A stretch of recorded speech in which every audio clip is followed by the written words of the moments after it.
Okay. Can you guys see this okay? Yep. Okay, so the idea is to cover these 6 points. I will explain them as we go, but the informal proposal is to kind of use by the use machinery to see what we can take from what this guy Kojin Karatani, this Japanese Marxist guy, proposed as a sort of general framework to talk about social history. And you will see that there are many connections, and I think we can make a lot of use of his ideas. But I think some preliminary stuff is necessary, and I thought of starting actually with a discussion of the.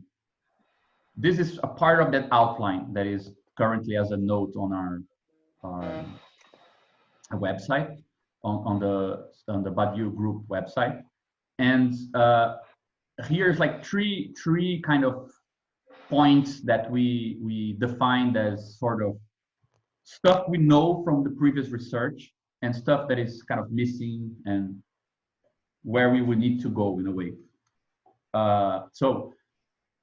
So there is this basic idea, right? Some operations are at stake in this idea of integrating a sort of political thinking with economic discussion in a new way. So the first operation is to look for a formulation of both politics and economics, where the distinction between collective organization and social coordination problems becomes a matter of restrictions in a theory. So they're not qualitatively different problems. They're like, one is a more restricted problem, like a local problem for a small group. Another is a large problem. So you would actually get perhaps a difference between one and the other by shifting a sort of scaling knob, right? Well, the collective organization problem for 7 billion people, it's a social coordination problem. But for 10 people, it's just a collective organization problem. So suddenly you don't have this strong qualitative distinction, right? So it's restriction on a theory rather than separate domains without any conceptual means of articulation. So our strategy here was to recognize that both political action, political economy, and coordination mechanisms deal with forms of organization. The second point is taking this organizational point of view, as this old Marxist called Alexander Bogdanov did, implies accepting the task of reformulating both the theory of political action and the theory of economic systems within one theoretical space that can give, let's say, primacy to organization and organizational operators. Homogeneous theoretical system, and developing within this framework operations that allow us to pass from the general theory to specific social formations, as well as move between global analysis of a society and local practices of collective organization, while accounting for how these different strata and domains relate to one another.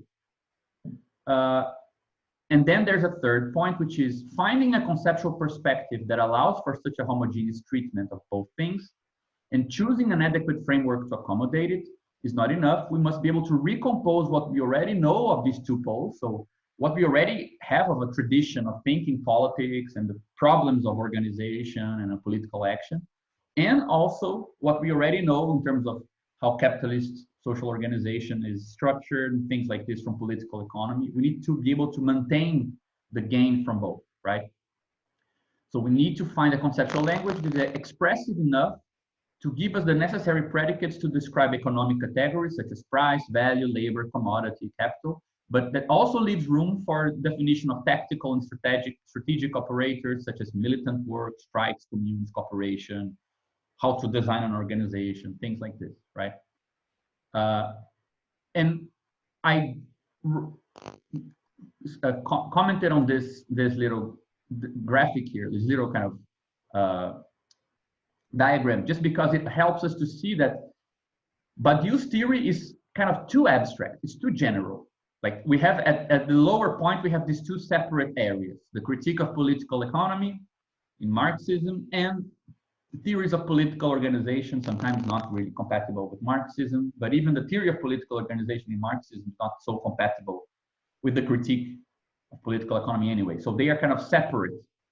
And the problem is that we already know how to unite them at a too abstract level. Like if you go to this sort of philosophical abstract point of view, totally formalized, removed from any concrete concern, you get the logic of worlds where these two things are unified. You get one formal system to describe both of them.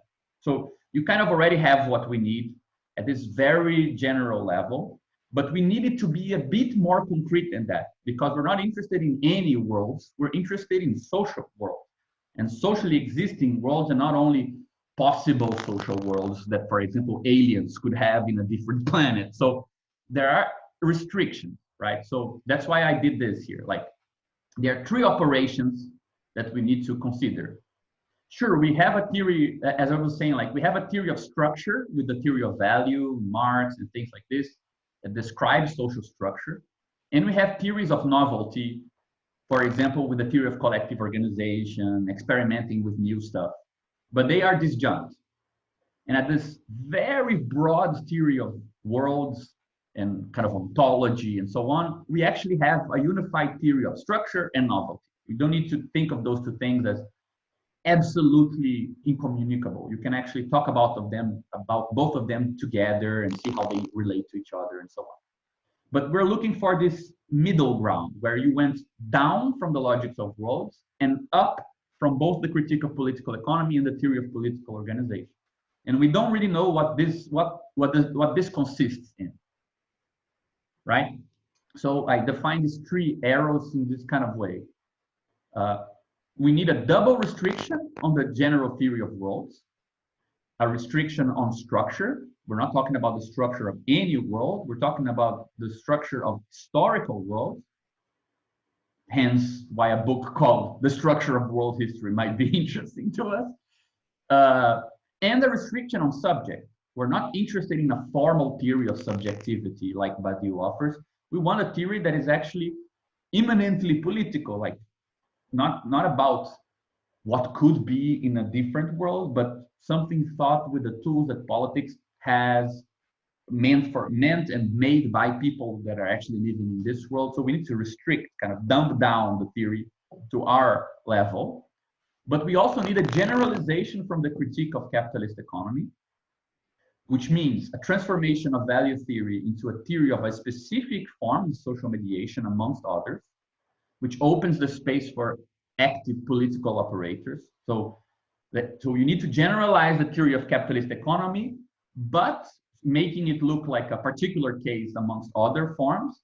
But this also must be done in a way that this opening up is also an opening up to some novelty, right? So it's also, let's say, it's not only a generalization, but a compatibilization with the theory of political organization, which is this third thing here, right?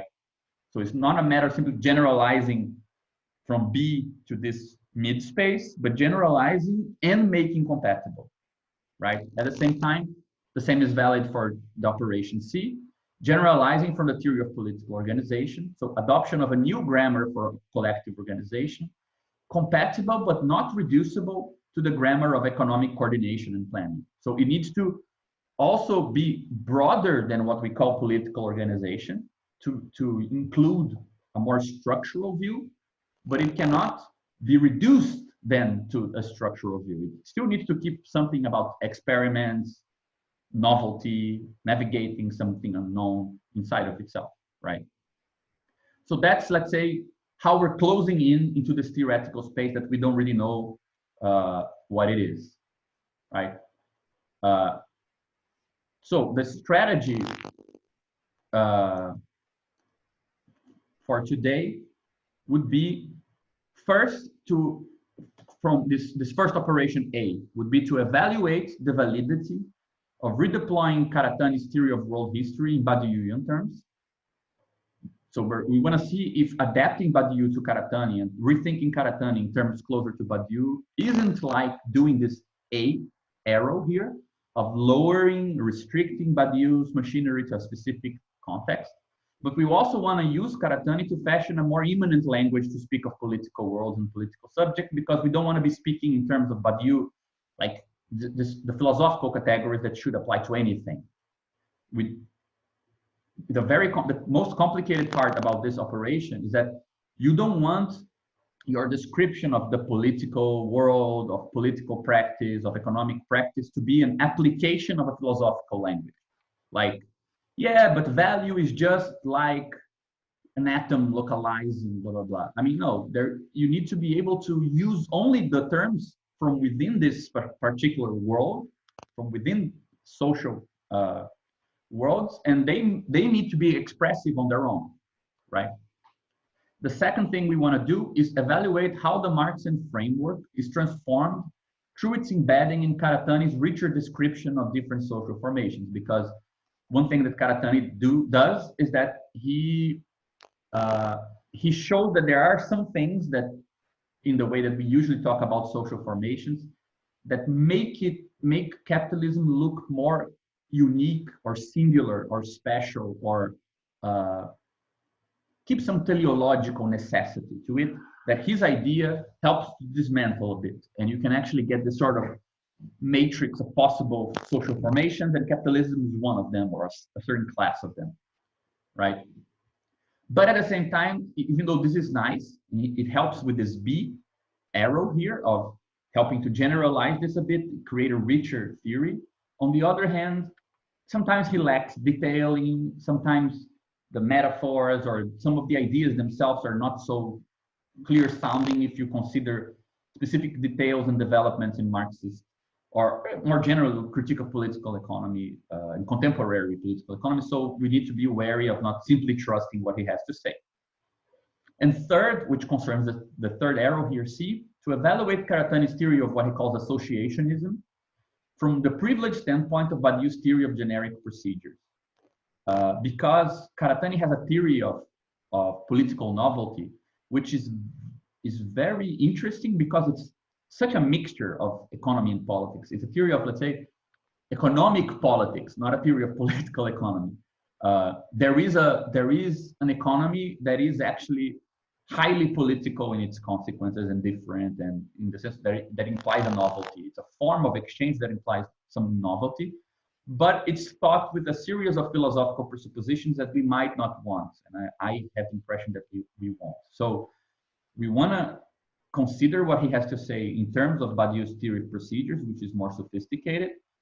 But also, we don't want to dispel everything, because as I think we will see if we get to it, Badiou has a very interesting theory of politics as something that produces novelty, is concerned with experimentation, with structure, with impersonal organizations, but you never get to talk about coordination. You never get to talk about it in a sort of economic sense.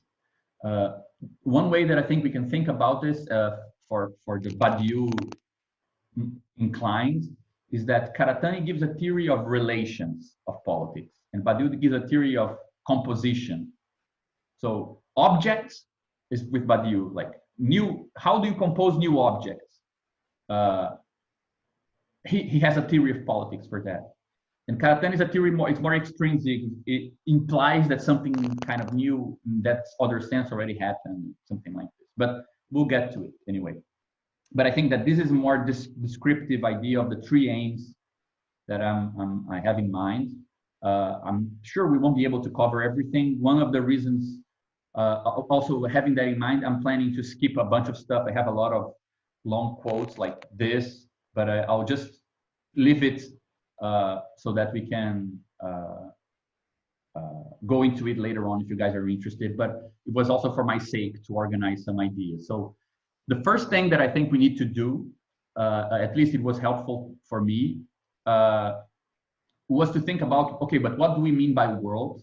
And to arrive at Badiou's formulation of worlds from a certain history of doing this, because he's actually within a certain history of talking about worlds. So if you go to, like, say, a philosophy dictionary, you find, I think, these 5 main terms, main uses of the word, of the concept of world in classic and modern philosophy. So one of the oldest sense is just a kind of synonym for the set of all things. Another is actually a more specific one, the set of created things. So not all things are in the world, but the created things. So for example, God created the world. So God is not in the world. He wasn't created. The world is only what was created. A third sense is more like a strata, like the set of entities of a given class. For example, the world of things, the world of physical things, the world of ideas, things like this, right? Then you get in a sense of like a geographical zone. So the old world, the new world, like uh, in the 1500s, so on. Or you have a sort of idea of the world of physics, the world of dreams, which is not so much defined by the entities that, like, we don't know the entities of the world of dreams, but it's a certain sort of event that takes place in it, right? Or the world of physics. There's also, when we say the world of physics, is not the world of physical entities, it's the world of physical, of the theory of physics. So it's not a matter of entity so much as a certain common realm, right? But I think that the most important thing, I mean, I've just added this here for the sake of it, but the important thing, I think, is that there is an interesting divide in the talk about worlds after Kant, right? So there is this very famous book by a guy called Alexander Poiré called From Closed Worlds to Infinite Universe. And he tries to show that modern science was a fatal blow on the idea of worlds, the idea that there is a closed, finite kind of set of stuff that is either governed from outside or kind of immobile in some sense, and kind of obliges us to deal with the idea of infinity as a kind of almost ordinary quality of the world. So you get, for example, in Leibniz, you still get an idea of kind of cosmos as the totality of things. There is a definition you can find in, I forget where I read, I think it's in the Odyssey, that cosmos is the totality of things such that no other world is possible. So such that nothing can be said to be somewhere else, right? And then you find in the Critique of Pure Reason the idea that the cosmological idea of a world, this idea of the totality of all things, is actually inconsistent. If I'm not mistaken, he actually calls it a regulative idea. So it's an idea of reason, but it's antinomic. You can't really maintain it or negate it.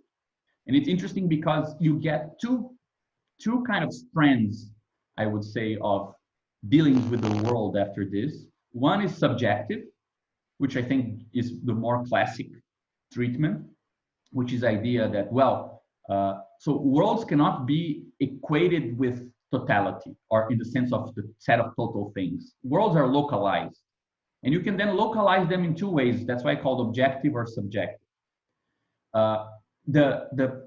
Actually the oldest branch is the objective one, because from Kant to Hegel, you get this idea that, okay, so worlds as totality of all things, world as universe is an inconsistent idea, but you can talk about localized worlds.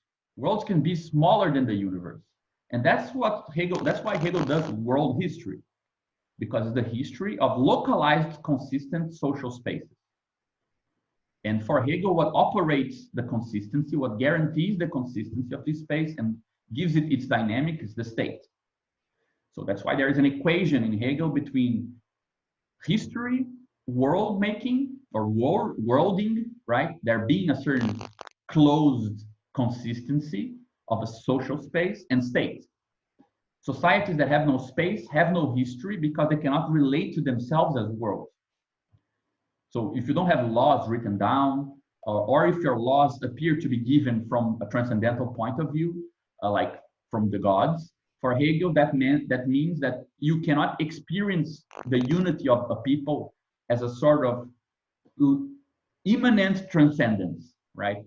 You're not saying that it's out of the world, you're saying it's in this world or in this universe, it's within reality, but it still has some sort of horizon, common horizon, right? And the state is a sort of mediation that allows for this. And I think that this tradition is interesting because Marx clearly is written into this tradition, but in a way that is not obvious, because even though he talks and writes, and he's probably the guy who read most history books ever, he never uses the term world history, not even when he was criticizing Hegel's world history. The only place where world comes in consistently as a concept is the expression world of commodities, which you find everywhere in the first volume, especially of Capital. Then you have also world money, but it's already, let's say, it was an expression before Marx, world money, and I think it's more conceptual in the sense, the idea of commodities, because he talks about how objects appear in the world of commodities. So there is an idea of a localized, consistent social space, but it's not states that operate their consistency. It's not states that mediate their emergence or the emergence of something in this space in a way that it partakes in that consistency, right? Actually, here I didn't really write what this is, but we'll get to this in a bit.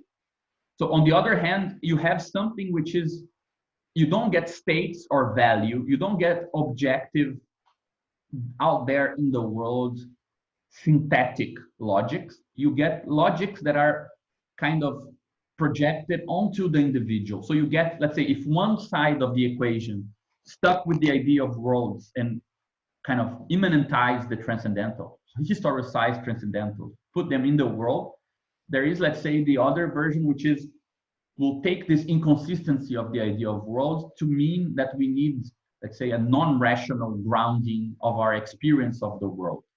So Schopenhauer has the whole point of, well, but worlds concern human beings.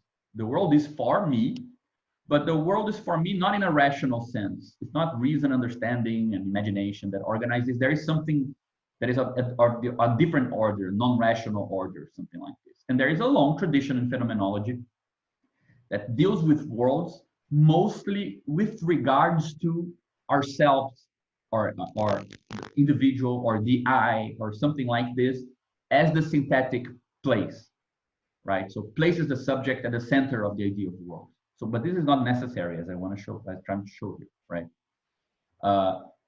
So I just got two quotes from contemporary, like 20, yeah.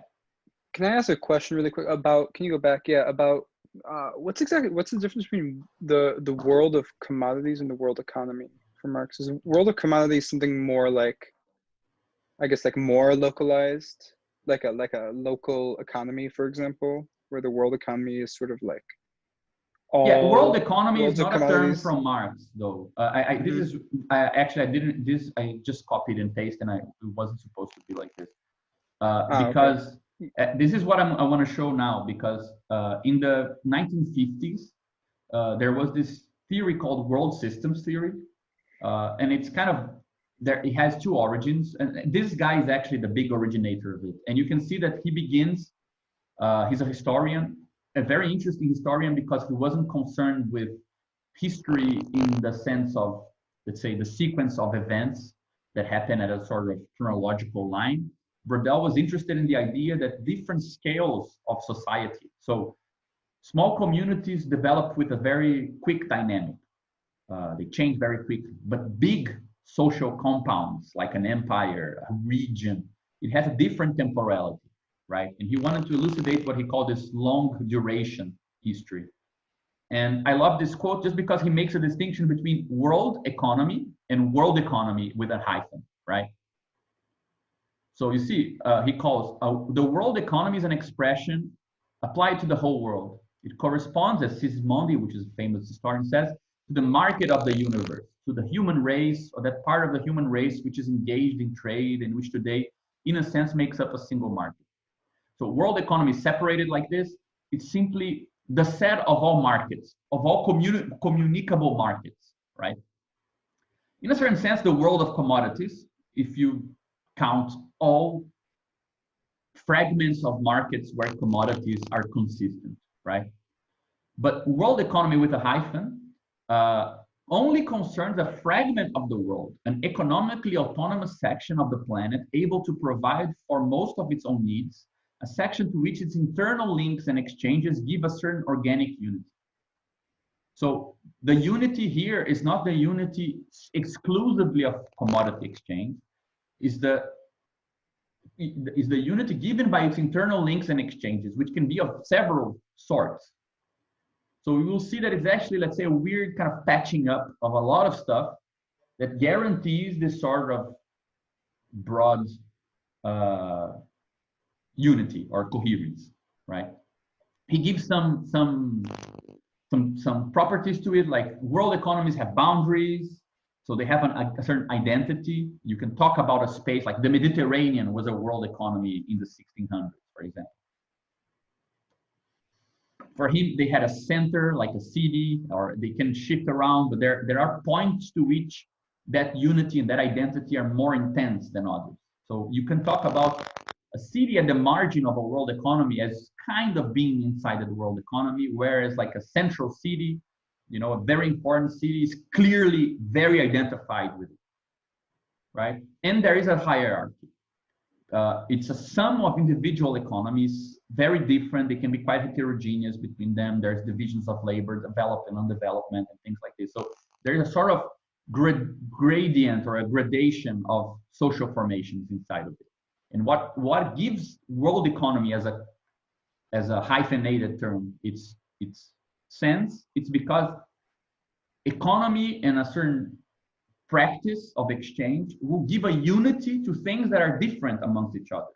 Whereas world economy without the hyphen is just the identity or the class or the set of all markets. Therefore, it's actually the set of things that are quite similar to each other in some sense. So world economy as a hyphenated term implies a more unity of diversity, right? And Emmanuel Wallerstein, which is a guy who collaborated with Brodel and developed what's called world systems theory, he made a bunch of refinements of the idea. But again, he talks about world system or world, this sort of unity, and he makes some distinctions there. He talks about mini systems, and then world systems that are world economies and world empires. So the term world is the strong one, and empires, economies, mini systems, they're the ones that kind of give you the quality, the flavor of how that unity is derived, right? Putting an hyphen was intended to underline that we're talking not about systems, economies, empires of the whole world, but about systems, economies, and empires that are a world. Possibly they can encompass the whole globe, but that's not necessary. And curiously enough, for people who already read Karatani, you can find him here talking about Polanyi, a very important Hungarian historian, who insisted on the distinction between three forms of economic organization, which are called reciprocal, redistributive, and market economies. And the categories of type of historical systems, mini systems, world empires, and world economies, seems to express three forms of economic organization. Mini systems utilize reciprocity, world empires utilize redistribution, and world economies market exchange. Does that mean that world empires only employ redistribution as their means of organizing? No, but it means that the unity, that what Brodel called the organic unity of that territory, comes from that main form, right? So you can see it's always a matter of defining a certain coherence of a space that is capable of integrating difference and not simply of being homogeneous. Everything is done in this way in that part of the world, right? I added a third meaning of the term world, actually, which is slightly different, but that I love, but I don't think we have time to go into it, which is Jacob von Uexküll, the guy with the coolest name ever, talking about life worlds of, or environments of creatures. I'll just read a small quote because I can't help myself. He says, "We begin such a stroll on a sunny day before a flowering meadow in which insects buzz and butterflies flutter, and we make a bubble around each of the animals living in the meadow. The bubble represents each animal's environment and contains all the features accessible to the subject. As soon as we enter into one such bubble, the previous surroundings of the subject are completely reconfigured. Many qualities of a colorful meadow vanish completely, others lose their coherence with one another, and new connections are created. A new world arises in each bubble." And then he talks about a tick. And the idea is that there are experiments you can do on a tick to understand what are the values, what are the information that are valuable to a tick, that he recognizes as existing, and what sort of information the tick doesn't recognize at all. So for example, you can change temperature, I think, ridiculously, and a tick doesn't recognize that it changed. you can change the weather, you can change where the tick is kind of standing, and none of that affects the tick. But then if you change like the saturation in the air of some hormone or some chemical compound, the tick jumps. So he reacts only to certain things, and others don't exist in his bubble, right?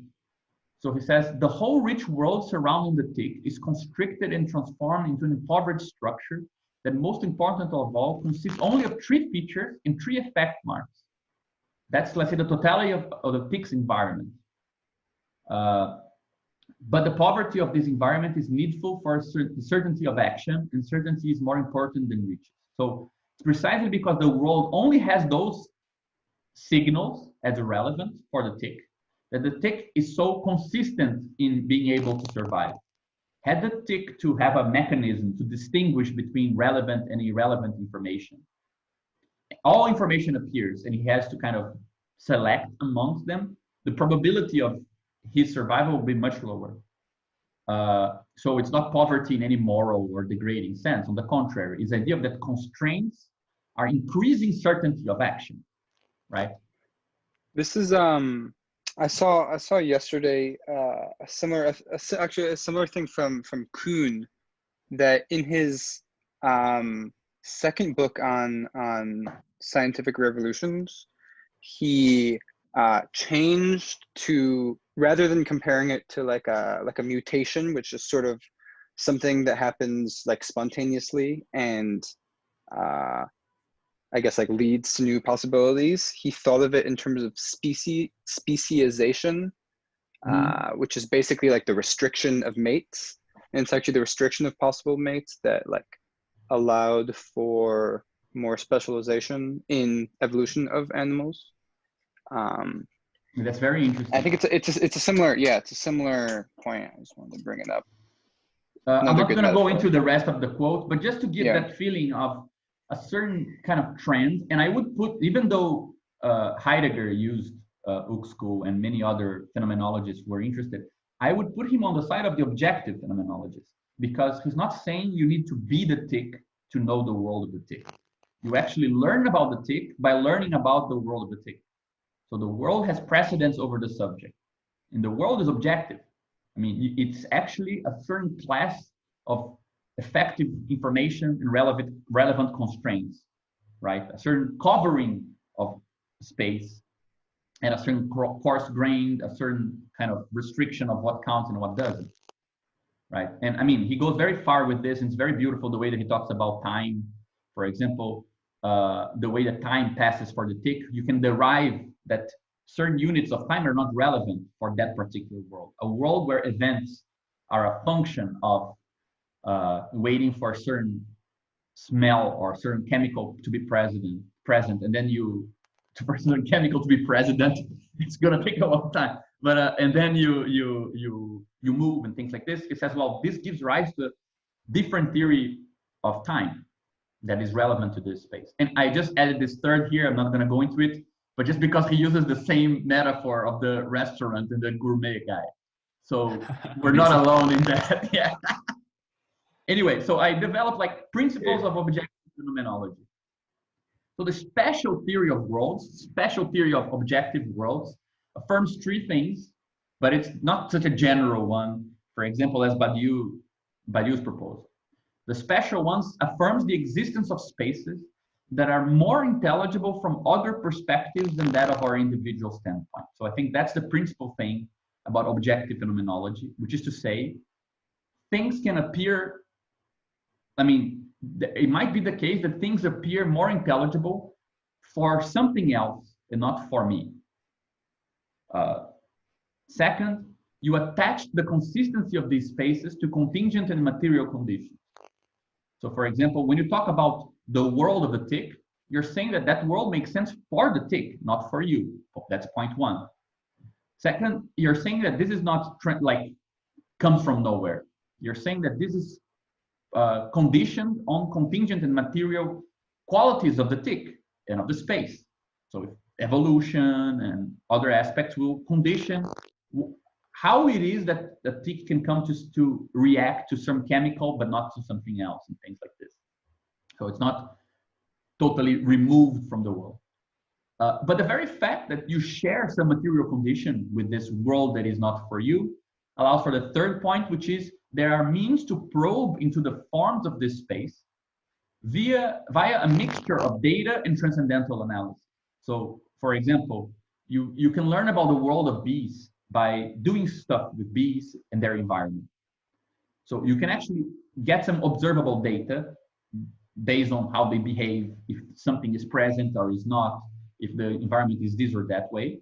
But you also need to have some transcendental analysis, because the way that the things that appear to be relevant for the bee can be synthesized as for the bee, that will not be given by the data. So you need something else which is not totally purely the empirical observation of changes to the tick's behavior, right? You need a model of how those things cohere for a tick, and that's not going to be based on induction or something like this. There's something slightly creative or speculative on this, perhaps. But you can add some other conditions on this theory to make it more general, which I think is how we arrive at Badiou's theory. The fourth condition is to provide the theory of worlds material support with no prior commitment to what functions as a support for a world. So you want a theory of how material supports relate to worlds, and not a theory of how a specific material support relates to a specific world. You don't want to be talking about the life world of animals, or it's a different theory about the political world of citizens. You want to have a theory for how whatever support conditions whatever world.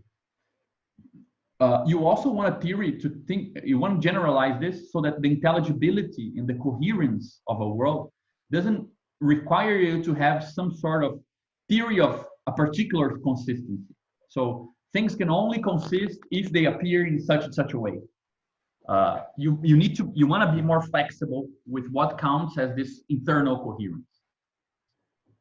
And third, which is the last condition, which is definitely not a necessity for a special theory of worlds, you want to allow for the possibility of transworldly phenomena, without which you couldn't even account for what you yourself are doing. You couldn't account for the probing into the world of animals if you couldn't have a theory of science as a world, and science as something which can probe into other worlds. So you need to be able to say something about transworldliness, but not if you want a special theory about bees, for Christ's sake. Like, you can do without a theory of how scientific experiments can probe into another world or something like this. But if you want the general theory, you start needing this, right? So all of this, so we can arrive at a very short presentation of what a world is for Badiou. So I added this to other points here because they are part of those commitments we were talking about. Commitment to some ontological grounding. Worlds are not without contingent and material supports. And we want some worlds, at least, to be capable of transcending themselves and allowing for stuff that is not contained in their own horizons, so to speak, right? But given these two conditions, we can kind of separate three kind of topics that Badiou develops to talk about worlds, three kind of interlinked dimensions of this theory, what he calls transcendental logic, atomic logic, and worldly logic. So the transcendental logic, let me see if I have it. Yeah, so a world is supported by actual multiples, right? Some worlds, not all, we don't need to know this beforehand, are incapable of preventing radical change in their coordinates. So some worlds can be radically changed, some cannot. What he calls the greater logic of a world, so the transcendental logic of the world, defines the system of differentiation that organizes the logic of possible operations on this ontological support. So for example, the tick is kind of standing on a leaf just above some mammal that is going by. Like, I see the mammal, I see the leaf, I might be touching the leaf as well. So we do share the same material support. But as Hugh's school was talking about, there is some law of what differences make a difference for a tick that is different than the law of what differences make a difference for me. For example, I see a tick, I try to kill it because that's what I do. I don't know. The tick is the mammal who tries to jump on them. I don't know. It's totally different, the value of these things. Like, so some important ideas inside the transcendental logic of this logic of what differences make a difference. First is that it's internal consistence, it's locally consistent for that world, as we saw in the case of how Hegel talks about it, Marx talks about it, and so on. Then, secondly, it doesn't need to be a finite distinction, like it's good or bad, or it's true or false. It can be an infinite kind of tapestry of differentiation, right? Everything in that space where the tick is and I am can be differentiated with higher value, lower value, more important, less important, exists more for the tick, exists not at all, and so on. And it doesn't need to be totally ordered. So these differences don't need to be structured as in less different and more different, or less existing, more existing in such a clear-cut total ordering. They can be ordered in ways that are only partially, like in a poset, right? And I think that we could call this the materialist postulate zero, which stems from Hegel himself. Why not? That there are multiple worlds. If there was one world, it would be called the cosmos, and then we have an inconsistency according to Kant and so on. So Badiou doesn't call it a materialist postulate, but I would gladly put it into the mix, because it's basically saying the same thing as his other materialist postulates, that worlds are supported by multiples. Since there is no set of all multiples, there is no world supported by the set of all multiples. It can only be supported by localizing it, right? And then he gives us some, I mean, I don't want to go into this now, but we might be able to do it later on. He talks about the sort of formal mechanisms that help us to think about these things. If you want to talk about pure laws of difference that make a difference, if you want to talk about how they can cohere, how they can have some structure at the same time that they are not kind of restricted to any particular world, you can use Heyting algebras, locales. Then you have the atomic logic, which says that constrained by that transcendental, constrained by that general law of how differences make a difference, a world might allow for multiple compositional objectifications. So regarding time, space, and scale. So given that greater logic, you can have many things being composed as an object. Small parts, larger parts, things that look like a whole, which is composed of smaller bits, but also bits that look like they are units that are kind of independent on their own. The whole logic of how you can compose the parts, distinguish and compose, analyze and synthesize the parts, is constrained by the greater logic, by the law of how differences make a difference, but they still have a lot of room, right? I just added here then 3 basic kind of conditions that he gives for this to be possible. So given the law of differences in a world, if you're able to respect these 3 conditions of unicity, localization, and compatibility, you are able to construct for that compositional covering, for that thing that you decided as a part, a tapestry where it is a relevant part, it is an effective part. You can talk about that world, taking that dimension, that thing as an atom of that world. So the analytic condition is unicity, meaning, and all the conditions are kind of in dialogue with sort of linguistic analysis. So if you can find a predicate that something, at most one thing falls under it, but not 2 maximally fall under it. So one thing is identified with that predicate and not others.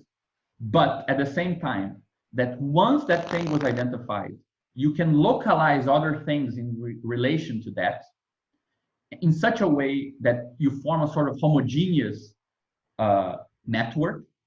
Then that thing, that component distinguished by the predicate can be said to be an atom. So there are infinite ways to do this, right? You're not constrained by any, you can change the scale and find for example, citizens or people might be the proper names of people or nationalities, or the soccer teams that we cheer for are a way of kind of organizing the population. You can distinguish those cheer for this soccer team, those who don't, those who cheer for another, and so far.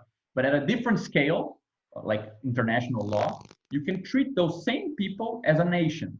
And now they're counted differently, they're objectivated different, they compose something else, but which is equally consistent, equally respects these rules. In between, it might be harder to find something. So not all scales, not all, let's say, it's not a continuous scale of everything can be composed with everything. There are constraints, but it's still, there's a lot of free space for composing things, right?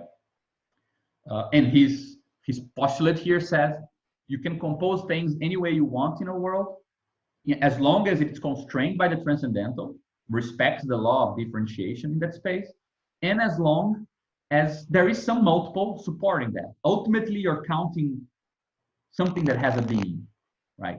Even though you count it in the most crazy way. And the third point is, while compositionality concerns intrinsic object relations, so ways of relating these atoms so that they can compose wholes and parts, objects and parts of objects, you also have sort of extrinsic relations, right? So a world is also comprised of a logic of how these objects, once composed, relate externally, which is where he actually uses the term relation. He doesn't use relations to talk about composition. So you have the relations that make up an object, and you have relations between objects. These relations, they are more conservative. They don't produce novelty. They don't transform anything. They're the boring relations, but they are also constrained by appearance, meaning you can also distinguish relations that you, as a crazy person, are postulating on the world. Like, there is a relation between the tick and my presence.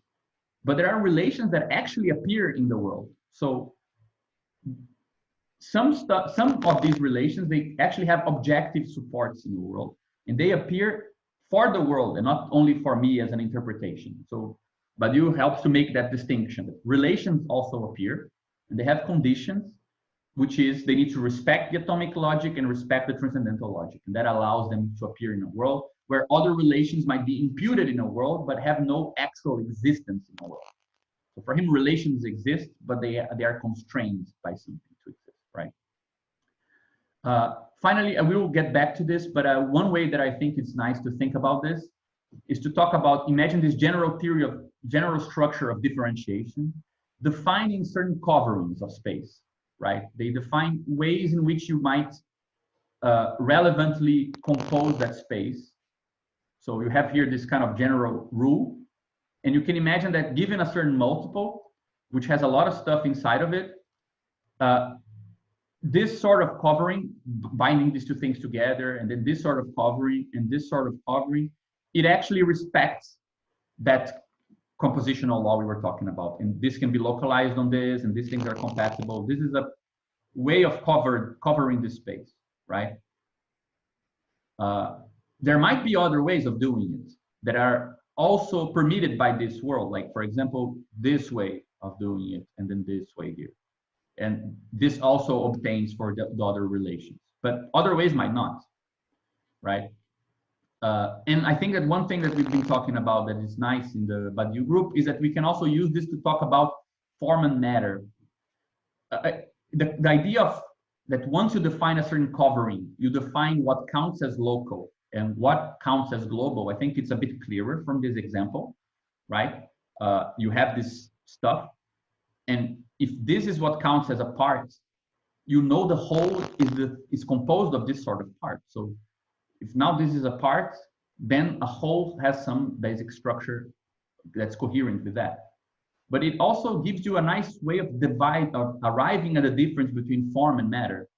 Because let's say if you have these points, right, and they never appear alone like this, they only appear together, you can say that this duality is a form, right? The form of this atom is having two things inside, right? And the unity, which never really participates in the structure, is just the matter. It's formless in the sense that it doesn't really give structure. It doesn't help the gluing of that space. It never leads you to the logic of how you connect things in that space. Okay. Said that, backtrack a good 100 and something years, almost 200, and I wanted to just go back to this paragraph that everyone talks about and nobody kind of can hear anymore on this, but we'll try to make new use of this, which is Marx's preface to the contribution to the critique of political economy. So this is a very classic description, which is very important because it's not a description of capitalism, it's a description of any social formation. So usually we get from capital a more singular, more particular theory because the theory of capitalist relations. But in this preface, Marx talks about the general theory of any social formation. It was not surprising that it was used as a sort of grounding foundational stone for historical materialism, because it would give a theory of history, historical formations in general, right? So I'll just read it to you very quickly.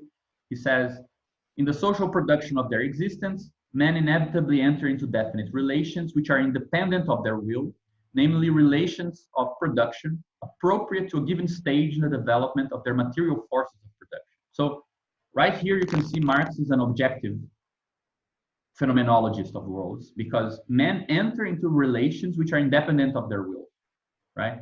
It's not from the standpoint of their volition you're going to understand the consistency of this relation. The totality of these relations of production constitute the economic structure of society, the real foundation on which arises a legal political superstructure and to which corresponds definite forms of social consciousness. The mode of production of material life conditions the general process of social, political, and intellectual life.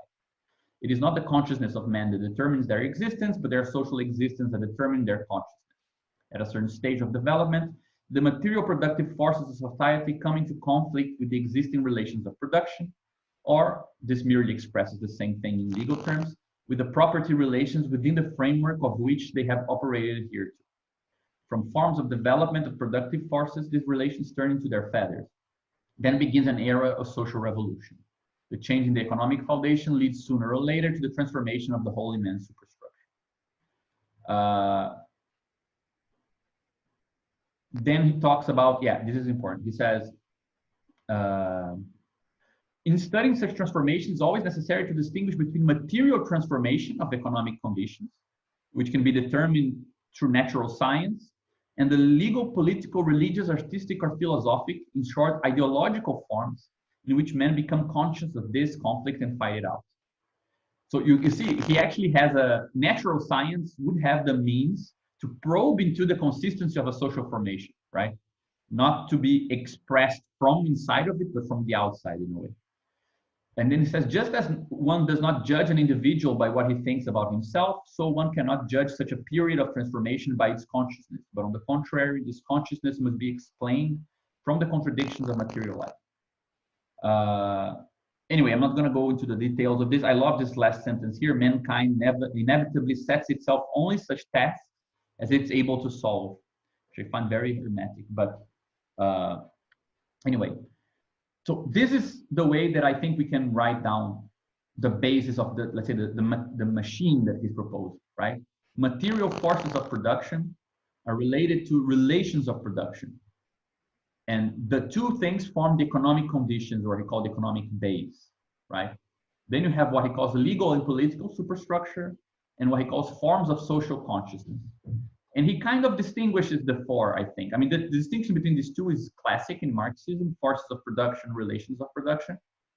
The legal and political superstructure is an ideological form, but social consciousness is a sort of phenomenological term. Actually, I think should be distinguished because there is no reason why you should talk about legal structure in the same terms as you talk about consciousness. And I think we could actually divide these four terms in this nice way here, where material forces of production are kind of like a distinction within nature. Like you use natural forces, you use technology to do something to nature that nature wouldn't do to itself, right? Relations of production is not nature distinguishing itself from nature, but it's actually humans distinguishing themselves from humans. So you will get organizers and executors, managers and and manual labor is intellectual, and so the division of that, the relations of the productive system kind of organized. And of course, then you see the distinction that this arrow here implies, which is that this distinction here between humans and humans is actually dependent on an equality, which is the legal and political superstructure where things are meant to be equal.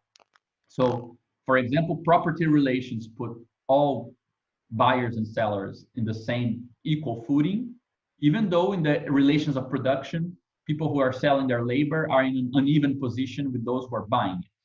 So here, human is different from human, and here is human is similar to human. And in form of consciousness, you kind of naturalize the difference between humans and nature. So at this point here, technology doesn't really allow humans to distinguish themselves from nature, because you need to use nature against itself, so to speak. It's actually from the standpoint of consciousness, a sort of more humanistic theory of consciousness, that you see that finally, let's say, society is now distinguished from nature. And makes sense to make that difference here, because for Marx, no wonder that it's natural science and natural history that clarifies this. Because in a certain sense, the big problem with this schema is that from the standpoint of consciousness, we're not part of nature. Society has always been distinguished from nature. It's just a matter of convention. It's postulated on the relations between humans. So you never get to understand the things that actually ground it or allow it to develop. So in our social production of existence, so what we need to be ourselves, you actually enter into relations of production that are determined by material forces of production. And they can actually come into contradiction to the point that their contradiction changes these things here. But this is kind of confusing, and no wonder that you have many theories of this. So the first classic reading of this diagram focuses on how this upper part determines the lower part. So it's the base versus superstructure metaphor. Technology and economy and the production sites, they determine the politics, culture, consciousness, and so on. And it varies from very kind of strong reductionism, where in fact only this exists and everything else is just mystification, to more nuanced positions where, well, it's determined in the last instance, but there is all the other stuff which has some autonomy, right? The second reading, which is emphasizing the relative autonomy of the superstructure, goes a bit further and says, yeah, but not only is economic conditions determining this, so not only does this relation determine this relation, which itself leads to this, but without this, you will never get this part to function. So this needs to be an input back here, like kind of feedback mechanism. So Althusser with the interpellation of individuals as subjects, which allows individuals to be placed into economic relations and reproducing the relations of production, as he calls it. Like, actually, I would even say that perhaps he would put this arrow here, but still, I would say this is the second sort of reading. The third reading, which is actually a bit more common today, you get it from Bernard Stiegler, the guy who recently died. You get it from Mackenzie Warwick as well. Emphasize, which I think it's important in a sense, it's kind of where we're headed, but not quite. Emphasize this part and says, look, Marx was saying that material forces of production are the ones that define relations of production. So it's not the theory of sociality, domination. All of this is dependent on the forces of production, technology and technological development, and this crazy thing we don't understand exactly. How is it that we are part but distinguished of nature, and what sort of non-humanistic technological potential is there? So there's a lot of theories that kind of explore this part here. But they also give it a sort of special quality, as if this is absolutely different from this triad here. This triad is conditioned by this part. It's kind of like the first point. It's kind of like this. But rather than the classic Marxist one, which at least included exploitation as a problem of the foundations, this third one kind of excludes exploitation and finds exploitation a sort of humanist deviation from the symbiosis with our technological accelerationist vertigo. So this would be more important. And there's a distinction here. So there is a fourth reading, which I think is where Karatani enters, which is a reading that asks the following question. What is the thing that is the same in this form? How is it possible that technology has an effect on how we relate to each other, and how we relate to each other in production affects political superstructure, and this affects consciousness, and this plays into the material forces of production? Like, for this circuit to be possible, something must be shared by them. They cannot be qualitatively distinct.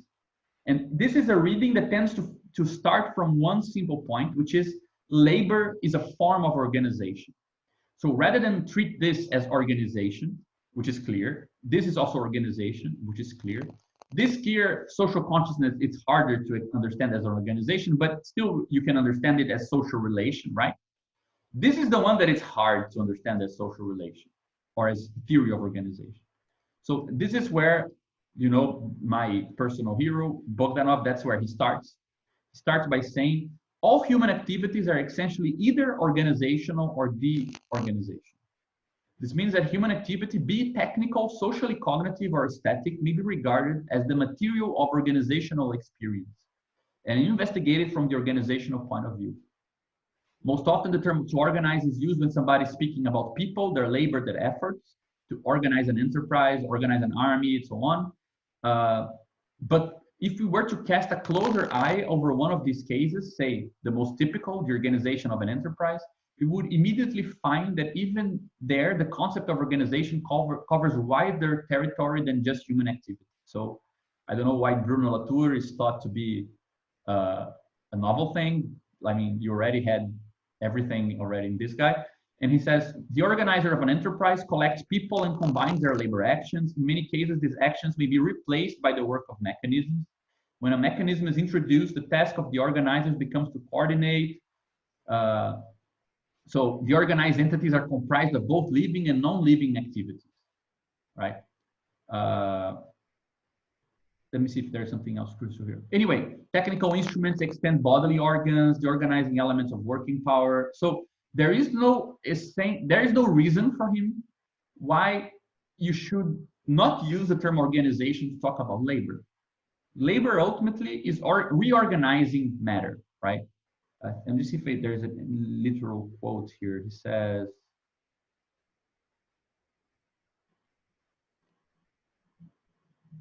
generally, the whole process of human struggle with nature and of the conquest and exploitation of spontaneous natural forces is nothing other than the process of organizing the world for humanity, for its survival and development. This is the meaning, the objective sense of human work. So work for him actually means organization. It's a particular kind of reorganization of stuff. So for him, you can find the thing that makes these four things consist together, which is the organizational point of view. Organization of nature in contra-gradient ways against nature itself, which is actually a physical definition of work. Organizations of humans, organizations of other structures. So you can start having a kind of compound theory of all these things, which is then a theory of building a world. One of the reasons why people hated Bogdanov was that he called building worlds God building. He says, well, until now, the unity of worlds is given kind of emergent, in an emergent way. Nobody controls it. We only react. Communists will actually build worlds, so therefore they're building a God, like a transcendent space. And Lenin didn't like this sort of crazy talk, which is I wouldn't like as well. But it just shows where the intuition was headed. And I think that this can be said of Karatani as well. So here's a quote from the book we're talking about. He says, this book is an attempt to rethink the history of social formations from the perspective of modes of exchange. And so now in Marxism, this has been taken up from the perspective of modes of production. They are being regarded as the economic base, while political, religious, and cultural have been considered ideological superstructure. In this way, it splits the economic from the political. I mean, the problem we were talking about, right? We want to join these two things in one same theory. So he recognizes that there is a problem with the production kind of approach. But what I find important is to show that he's not saying that everything is exchange in the sense of exchange between actors, between humans. He's not moving away from labor and moving towards exchange. He's actually going to give a definition of exchange that includes labor as a form of exchange. So that's why I had the Bogdanov quote. So it's not a matter of focusing on this triadic, on this upper part, and saying, this is exchange, and this is exchange. And this is the important part, and this determines labor. No, it's a way of also including this as exchange. That's why I also prefer the term intercourse rather than exchange, because this is where he got it from Moses Hess, this Hegelian guy, who spoke about an intercourse with nature, sort of metabolism, right? So that's why he says, I turn anew to the dimension of the economic, but I define economic not in terms of modes of production, but in terms of mode of exchange. So we're not moving away from economy. We're redefining economy in such a way that later on, politics can be thought of as economy. So you see, he's helping us kind of bridge that gap. And he gives us 4 types of modes of exchange. Mode A, which consists of reciprocity of the gift. Mode B, which consists of ruling and protection. Mode C, which consists of commodity exchange. And mode D, which transcends the other 3. We don't know what it is. Again, this is interesting because he's keeping to our general theory of worlds. He's giving a unitary description of social formations with no qualitative distinction between the material foundation and the relations inside of it.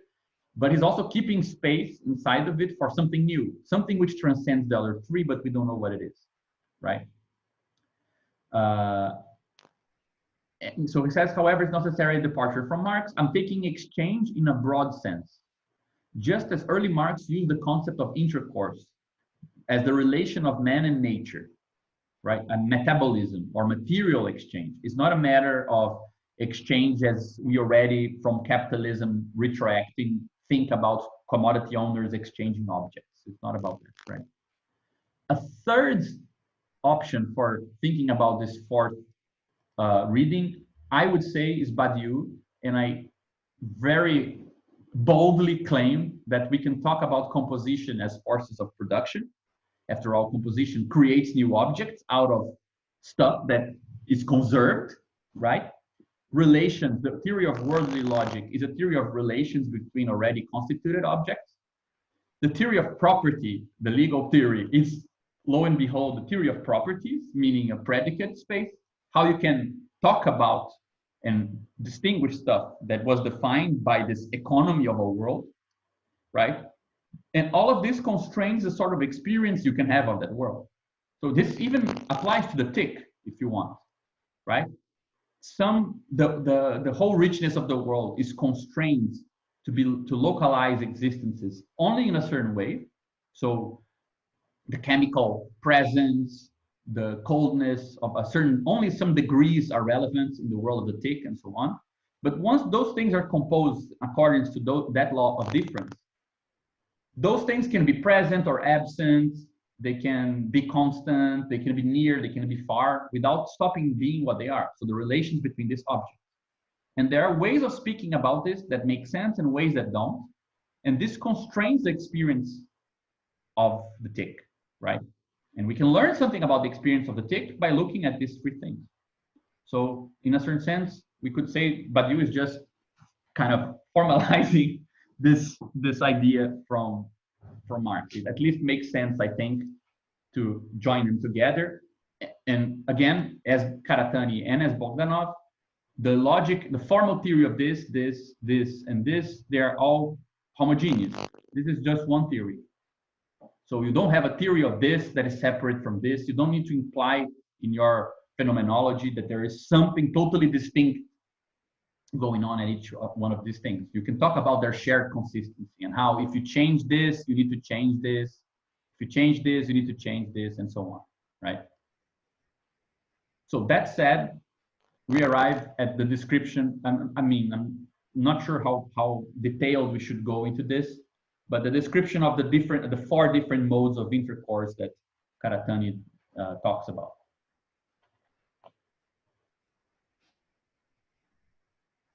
Is it making sense this far? Yeah, I had a question, or maybe a general observation that so this conception of like this generalized exchange, it seems to, on the one hand, it seems to have more of an organic or organicist vibe to it, right? Like it's not so much this formal thing where if we're going to look at markets now from this perspective, it's not so much, you know, two consumers meet on the market, they exchange things. And already it wasn't that way for Marx either, right? The formalist, like you're free to sell me your labor and I'm free to sell you, things you need to survive and so on. But it's more of this organic thing now. But I wonder how that might change our notion of the causality or the direction of determination. Maybe you already answered this, but like from the classic base superstructure thing, the very useful part of that is that if you change the base, then you can change the superstructure, right? It gives you a strategy for what to attack, basically, what to reorganize. But if we're in this more organicist metaphor now, where it seems like all four parts are kind of dependent on each other in the same way that there's different parts of a body, I wouldn't claim it's organic. Right? I mean, rather than bringing the social back to a natural organic metaphor, I would actually extend the social metaphor to the organic world. Because the point is that in production, you are dealing with, let's say, you're dealing with transforming stuff, right? And what we're saying here is that depending on how things are transformed, this constrains how the transformed things relate. I mean, I don't think this is a change. The only thing I agree with you that changes is that in this metaphor here, Marx says very clearly, you can bet your money that if this comes into contradiction, something will happen here, revolution, right? So he gives you a sort of motor for history, let's say. Whereas in this theory, you are saying that, in this view, you're saying that, well, it depends. Like you need to see, I mean, we can actually probe deeper into how these two things relate.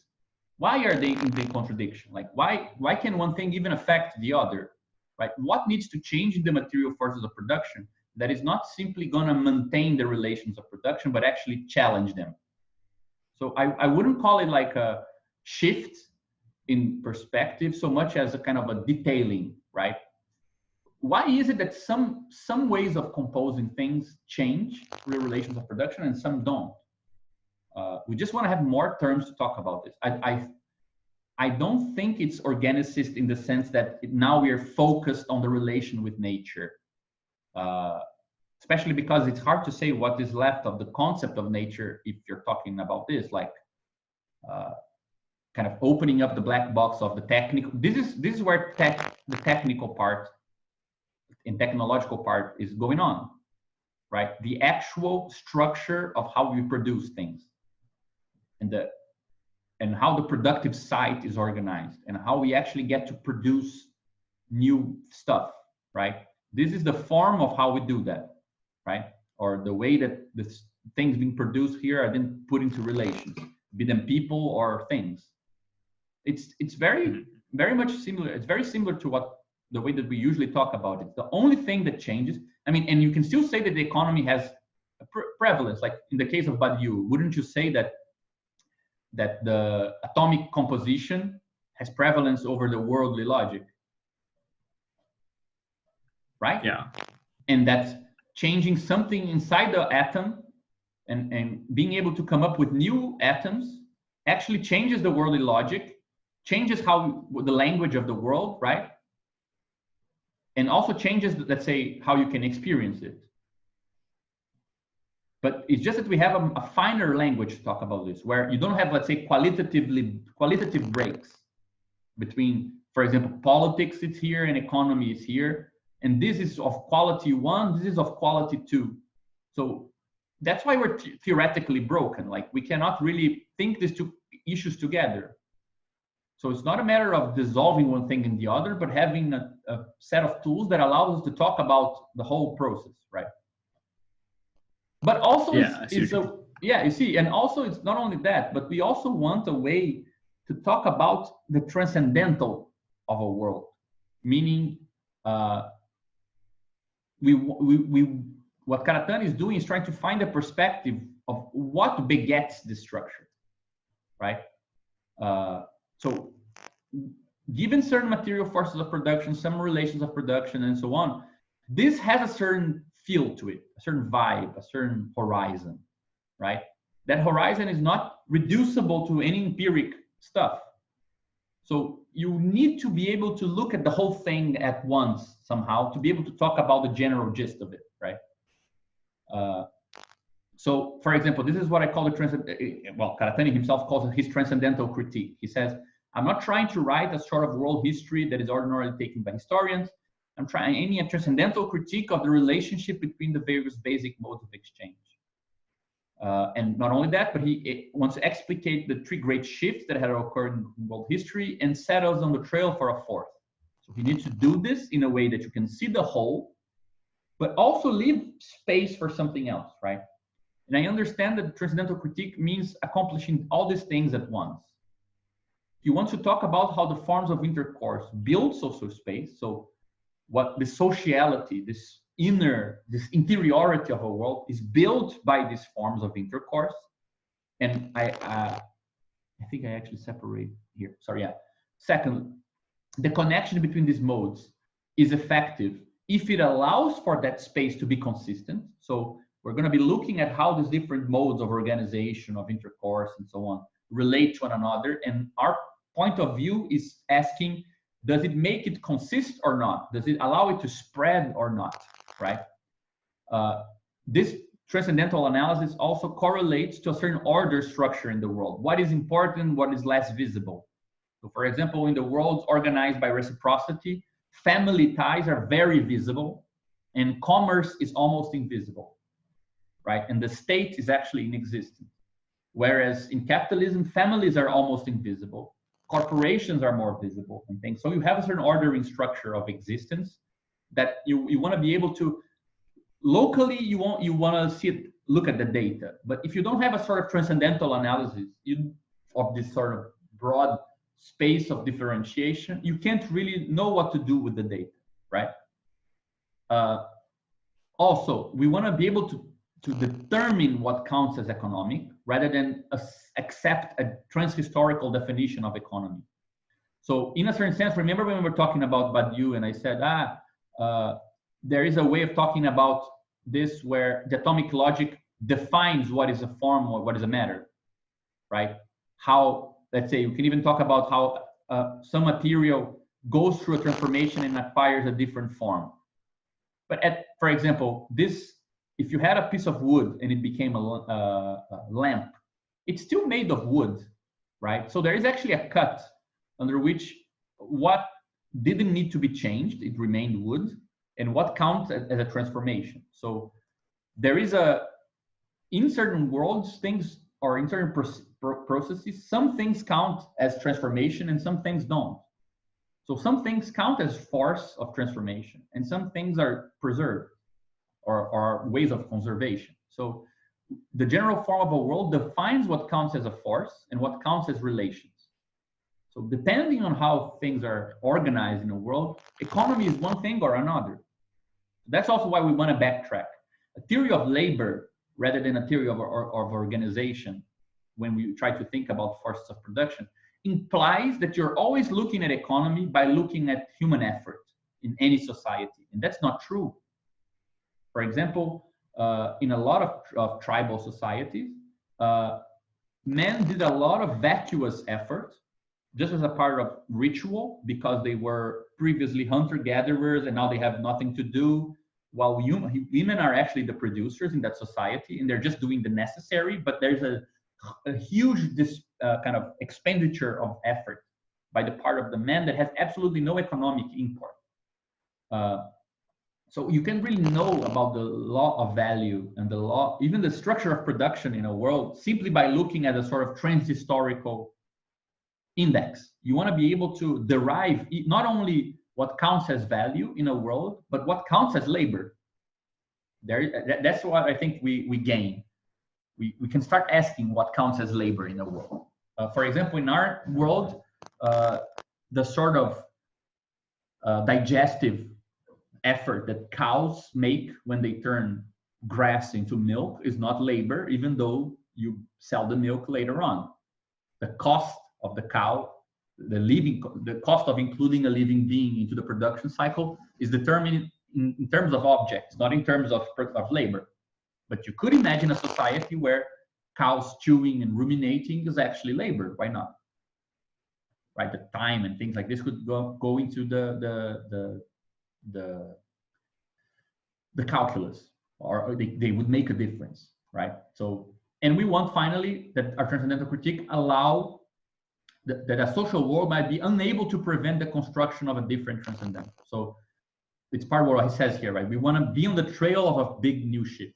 So we don't want to talk about the sort of transcendental analysis in a way that closes up the possibility of thinking something else afterwards. So I'm going to go very quick here because the thing I really want to talk to you guys is about, let's say, what we can do with this. But I think at this point, after presenting so many times on this, I can make a kind of schematic presentation of the whole thing. So Karatani develops 4 modes, right? He gives them just like letters for the names, A, B, C, and D.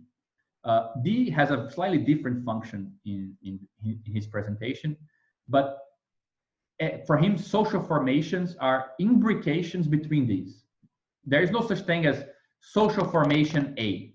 No, every social formation is like a chord with a dominant and this other kind of related notes. Or you can have B, an inversion with B and C and things like this. But you cannot have just A or just B. There is no social formation which is just that, right? And actually, I would say that on one axis, you have the sort of combination of them. How are they combined? And the other axis, you have the space. How are they disposed, right? This will also change. So for example, you can have A, B, C social formation, and then it can be bigger, like it can be very far away from another, very much further away. And this actually can change, like if it's in the core, in the margin, in the periphery, or things like this, right? So these are 2 axes that are important for his analysis. So just very quickly, for I'm not sure if everyone already kind of got a kind of hint at how Karatani thinks this. So he talks about these 4 modes based on 4 logics. The logic of reciprocity, which defines mode A, so gift and counter gifts. It's the space for rules, not this, it's intra-communitarian.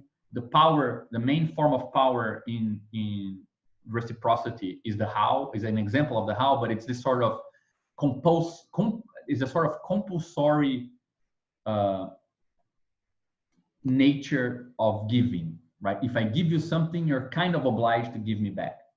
The main form of hierarchy is based on honor. The main form of collectivity, the collective unit, is the family.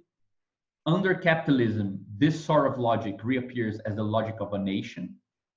Under capitalism, it's inverse, but not only in capitalism, more generally. Let's say the extreme point, if you start with reciprocity and you take it very far, you get war, right? And for him, Maus remains, let's say, the guy who thought the pure form of gifts, started studying it. Of course, anthropology developed it much further. Then mode B is defined by plunder and redistribution, in the sense that I have a community and a different community. This community won and this community lost in a war.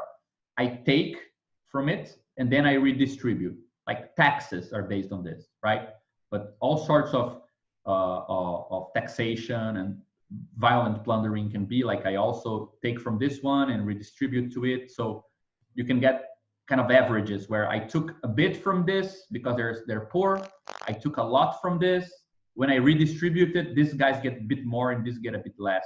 So they actually put me in favor or something like this, right? It's based on, the form is domination and protection.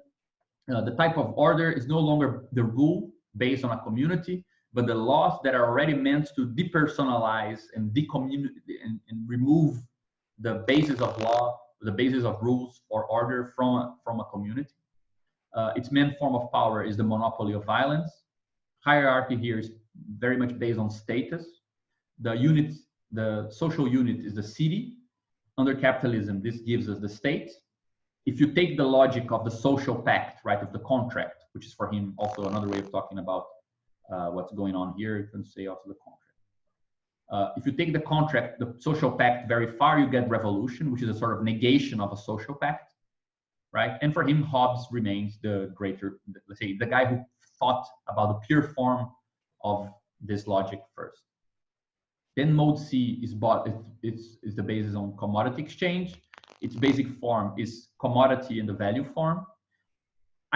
He talks about international law as being the form of order in mode C, but I don't think that's a good idea. I think that it's much more imminent to talk about the economic tendencies and things like this, perhaps. It's good just to show also that while rules seem to be bounded by communities, laws need to be bounded by a constitution or bound by a certain power that has some control over the laws. Nobody has control over tendencies, right? The power is the power of money, which is an asymmetric form of exchange.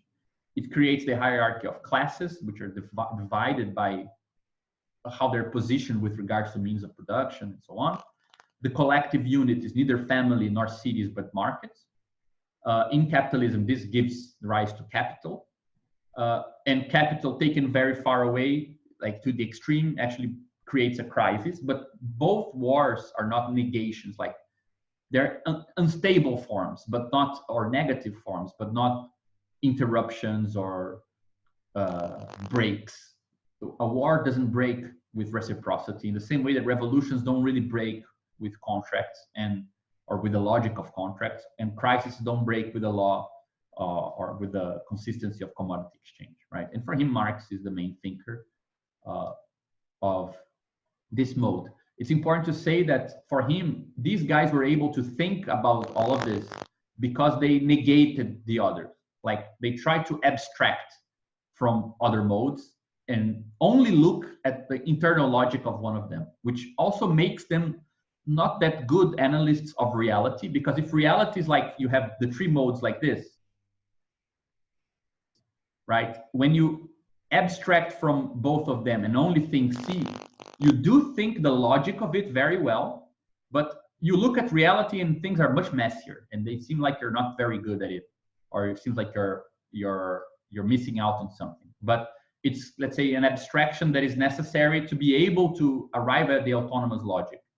And the thing is that even though the social logic looks like a mess, like as if these things are just going crazy here, once you abstract it from each one of them, like this, and you try to think about their interaction, you get a model that is much similar to this, much better than if you just stuck with the surface, right? I tried to find in that Robert Rosen book I love a very nice definition of complexity based on this. The idea that complex systems are systems where not all models are simulatable. So you want to model something that in order to model this system, you're obliged of taking a subsystem 1, and this part is simulatable. You can take a subsystem 2, and this part is simulatable, and this part might be as well, but this one is not. Right? So you can get partial views that consist, but the total view seems inconsistent, right? Anyway, so mode D, which is the one that I think we'll see it's the most problematic one, it's based on the mutuality of freedom, so treating people as ends in themselves and never treat anyone else as a means. It's based on the form is the free association of equals. It doesn't really define the type of order. So it's not a tendency, it's not a law, it's not a rule. How would you call this form of law, right? We can speculate on that. And also, I think that this is also problematic because Karatani has the theory that in a certain sense, mode D is like mode A, but in a higher complexity. So he uses some terms to talk about this that have some relation with this reciprocity thing. So it's a question if this is necessary, if this is a good idea or not. I think we will see that it might not be the best thing. But in any way, the power would be the power of, in a sense, if in mode A, you have this structure where, let's say, A gives something to B, and now B is obliged at some moment to give something back to A, right? So the moment that I give something to B, B has more wealth, but less power. And I have less wealth, but more power. And that's is a compulsory way of him giving me something back. In this case, A gives something to B. So B gets something and I get something less. But this in itself is what I get, right? It doesn't require any further reciprocation. For him, the hierarchy here is the commune hierarchy, to each according to their needs, from each according to their ability. He thinks about this as a sort of cosmopolitan unity, not really as sort of localized unity, though he also talks about, for example, cooperatives as being a sort of productive unit that is compatible with mode D. He talks about Kant's world republic as a sort of the thing that which is possible now, seen from within capitalism, though it's not a capitalist thing, so this wouldn't really apply. But under capitalism, for him, actually, in mode D, you get socialism. Socialism is the way that this sort of things appeared within capitalism, which also kind of talks about the limits of socialism in a certain sense. So just some clarifications that I think are important is that a mode of intercourse or exchange does not distinguish between relations between humans and non-humans, and amongst non-human entities. So for example, if we say mode A dominates, that means that people relate to people reciprocally. They relate to things as reciprocal. They relate to gods as reciprocal. So you see why that thing we were talking about is useful. Like once you define the sort of transcendental of a world, like in this world, the transcendental is connected to mode A. That means that the composition of stuff localizes nature with privileging reciprocity. So you engage with the things you want to transform in the world as if it's a bargain, for example, and you need to dominate nature in the sense of giving something so you can take something from it, right?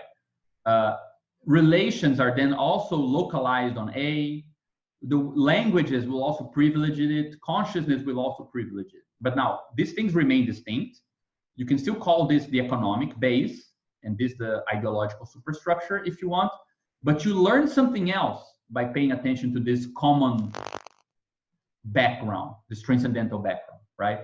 So the transcendental of a world distributes form and matter to both nature and culture. It's not culture in itself. It's the thing that will divide nature and culture in a world. And you can see that in a capitalist world, something similar happens with our relations to things. Natural things, it's not very clear what things count as nature and what things count as culture. So that's a distinction that is also part of the transcendental, right? Second point, these modes A, B, C, and D are irreducible to one another. You cannot derive one from the other, but might require one another to stitch a consistent social space.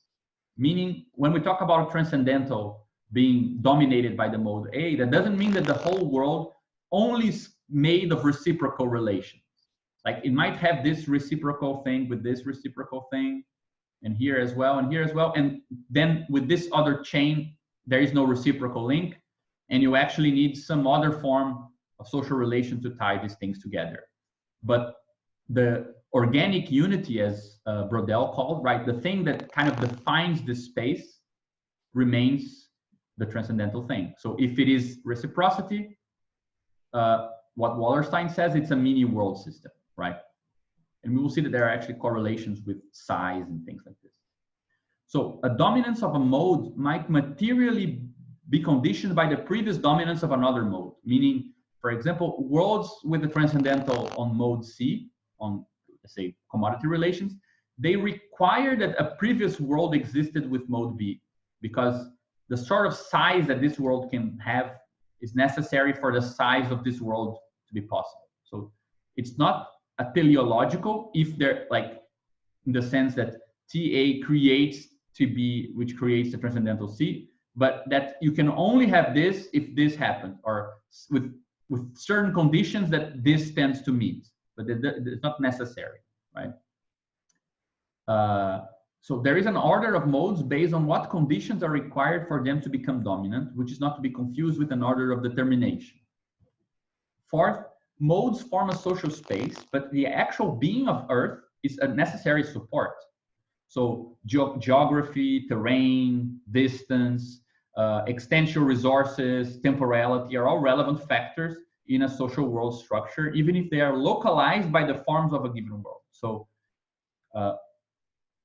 if you go back to the tick and we imagine that we're not talking about a crazy human society, but the tick, you can get that feeling that, of course, natural conditions affect the world of the tick, but the nature is not able to localize the tick. It's the tick that localizes what's relevant, right? So there's a bunch of information coming at the tick, but in the world of the bubble of the tick, only this one counts. This one has no value, this has no value, and this one counts. And it's actually the transcendental of this space that is defining the things that are relevant, meaning the things that make a difference, right?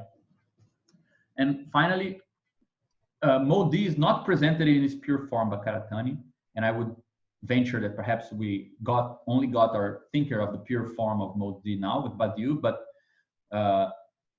most of the features of this fourth mode, this thing that is out there, could be made into the basis of a new economy. They're mostly derived from its accessory existence in mini world system, world empires, and modern world systems. So most of the ways that he talks about this come from the ways that we see this in other modes, right? Now, one thing that I like very much that happened while we were talking about this in the Karatani study group is that there were a couple of texts, mostly these two texts here, that give a very nice picture of the history of social formations in the Holocene that privilege the sort of thing that I think kind of could be called a transcendental horizon of the world in terms of their complexity. So, for example, this text here talks about how you can kind of see a certain constant in the history of social formations. If you look at this quantitative analysis that they were able to produce of hundreds and hundreds of societies, that there is a certain, let's say, like if this is size in time, you can see that there is a certain kind of scale threshold that societies reach. And if they don't develop informational tools that are of more complexity than this, they kind of falter at this point and they go like this and disappear. If they develop this, then they're able to scale up from this threshold, right? So there's a scale threshold and a sort of information threshold that only when one thing allows for the other. So only if you arrive at a certain scale, you develop those informational tools, but without those informational tools, you don't bridge beyond that scale until you reach a new plateau, and then you need a new kind of technological innovation, and then this allows you again to go up, right? So you see there is a kind of correlation between the information thresholds and the scale thresholds of society. I like this because it does seem to me a kind of, I'm not sure if I would call it with these terms as I did here, but a sort of duality between forces of production, right? How much you can produce, how much you can create, how much you can compose with people and things, and how much you can make these things appear in that world. If these two things kind of go out of balance, you don't really get that world. It kind of crumbles, right? So this paper has a really nice presentation of this sort of history of social complexity. And these guys also do something similar, and they go to the point of showing that you can narrow down the 51 parameters they use to study societies in this way to kind of one or two parameters. And these two parameters, which are the scale and information threshold, they kind of capture, I don't know how many percent of the correlations in all of these things: territory, population, hierarchy, government, money, infrastructure, and so on and so forth. So you can kind of capture the main ways that these things correlate just by tracking that composite kind of complexity line in history, right? So I'm going to go very quickly here with just so we can talk about the modes in more detail and talk about things that are open and we don't know how we could use. But so here basically we have the history of the three big shifts that he calls the mini world systems, then world empires and modern world systems. I'm not going to go into how they are developed, but basically you have the things we already saw. But he says that in mini world systems, there is no mode B. The mode of the state is blocked. Mode C exists as commerce between federations, and mode D exists in the sort of inside the family in a way. So this is very basically how he talks about how social formations happened. We lived in hunter-gatherer nomadic bands. Climate change happened and we had to settle. This would lead to inequality because settlement means you can accumulate. But because the reason why we settled was contingent, not because we are settlers or anything like this, because the sedentary revolution was a passive one, the rituals of a nomadic society remained. And the rituals were based on reciprocity and gift giving because you couldn't carry stuff, so you would give them away. So reciprocity remained as a compulsory ritual, and this blocked inequality. So settlement had everything to lead to state societies. Everything pointed to the idea that if we settle and start accumulating wealth because we're not moving, we would lead to hierarchies in the state, but something blocked that. And his theory is that this was blocked because we adopted this sort of compulsory reciprocity, which was a kind of side effect of having been nomadic bands for so long. So the state was kind of implied but interdicted, right? And this led to clan society. And clan society is organized in this way. So you get, as I was saying, within the household, so within the family, you get a generalized gift or pooling, meaning people just gather their resources, but it doesn't mean you owe somebody because they gave you something. Within a settlement, so this is a house, this is a family, this is a family, this is a settlement. You get what he calls balanced reciprocity, which is what we call the classic one, right? A gives something to B, B now owes something and he needs to give something back to A. This is not a stable or doesn't make an equality here. Now A owes something to B, and so on and so forth. They're always perpetually implicated in one another, which is a settlement, the logic within settlements. Many settlements can form something like this, right? And form a federation where negative reciprocity is the main form. Negative reciprocity is, for example, rituals where the dominant aspect is very important of giving so much that the other is in debt to you, right? This can lead both to destruction of wealth and to a sort of back and forth. But anyway, it creates a stability within this sort of separate settlements. And outside, beyond the frontier of a federation, you can have commerce. For example, there was this thing called silent trade. It still exists, where, for example, we're here, we have some surplus wealth. I come and leave it here, and I leave back. Then you come, you stumble by it. Like, for example, people would leave it in places where they saw trails of foot. So they knew somebody would go there, but they don't want to meet the person. They don't know if they're nice or not. There is no social space to bind you with that person. So you leave some object there. The other person comes. If they like the object, they take it and leave some other object in the place. And I come later and take it for me. So it's actually a kind of a proto-commodity relation because owners never relate, only things relate. But it's a way of stitching together into your world something which is outside of it, right? So yeah. Anyway, but this is also the limit. This is, let's say, the weak spot of the mini world system, because at this frontier, right, at the place where I interact with the other who is outside of my social space. So here's my federation. Right? And I have, for example, a negative reciprocity relation with a different settlement. And we establish some stability here. Okay. But we have some negative reciprocity, like a war that it's not really a ritual war to establish sociality, but it goes too far, to the point that they dominate me, or they put me in fear of being exterminated. Like it just goes too far. Or I just had commerce with them. I have no social relations, and one day they come in and they take over.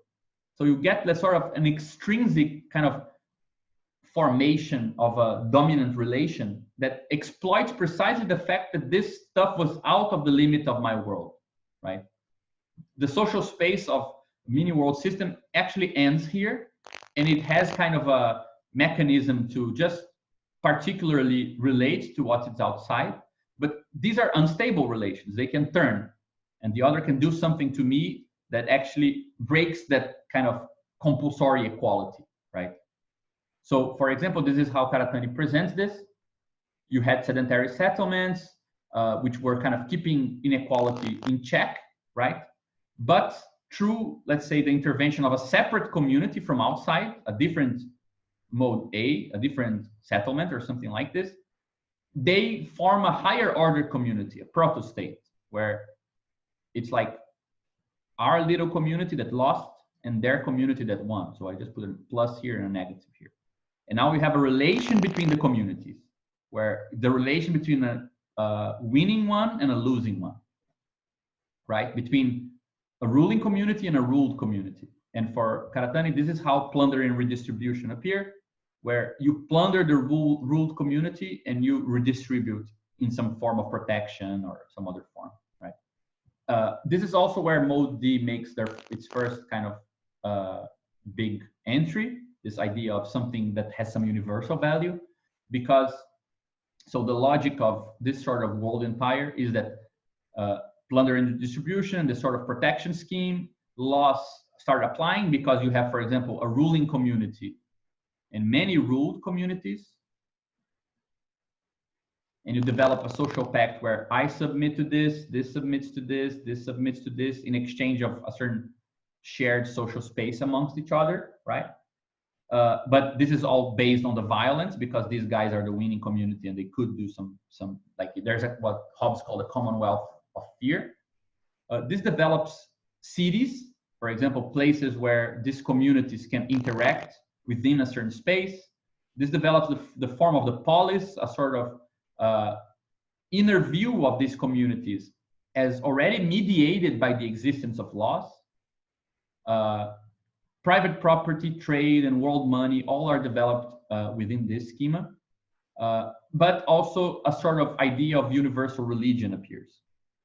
So you also get the sort of spatialized thing we were talking about with, at the core, you get city-states, like this sort of ruling community. At the margin, you get the conquered communities, right?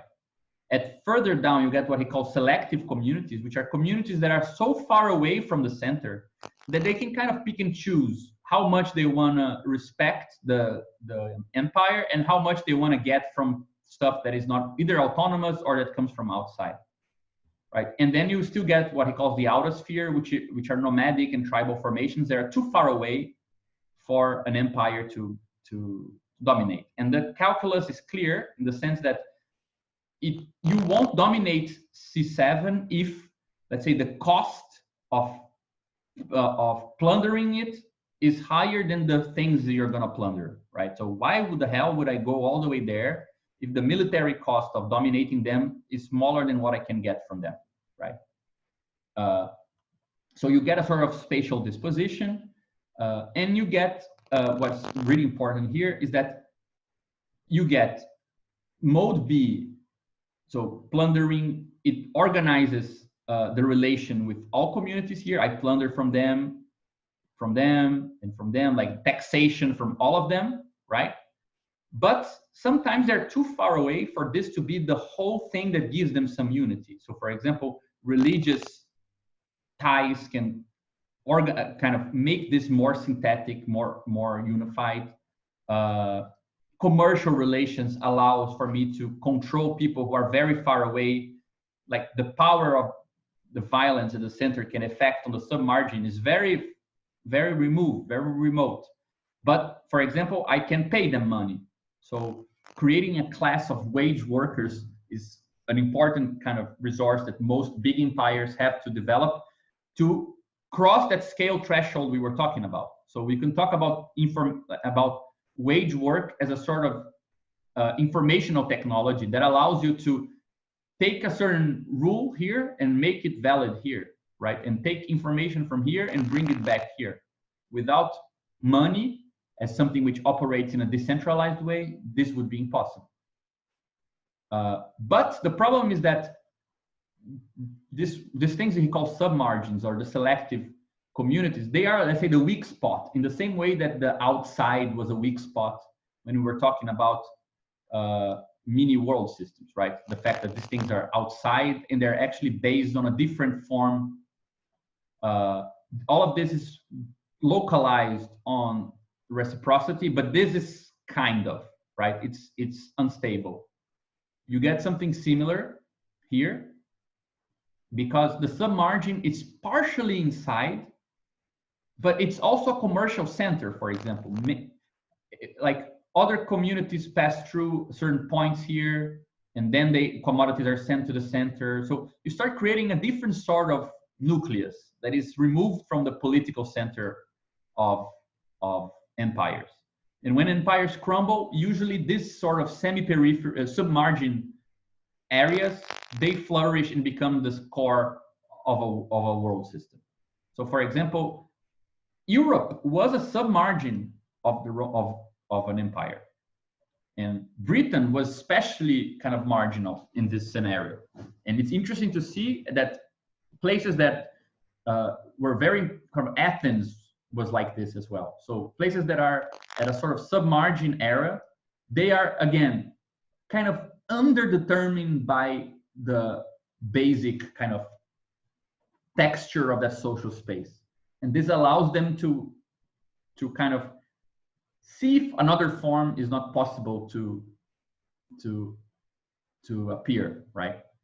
So it's a sort of site in an empire is this, spatially in the submargin. I'm not going to go into the very complicated theory of how feudalism and world empires crumbling lead to modern world systems, but just to kind of get the whole picture in the end, you get a new sort of division, right, between center, semi-periphery, and periphery.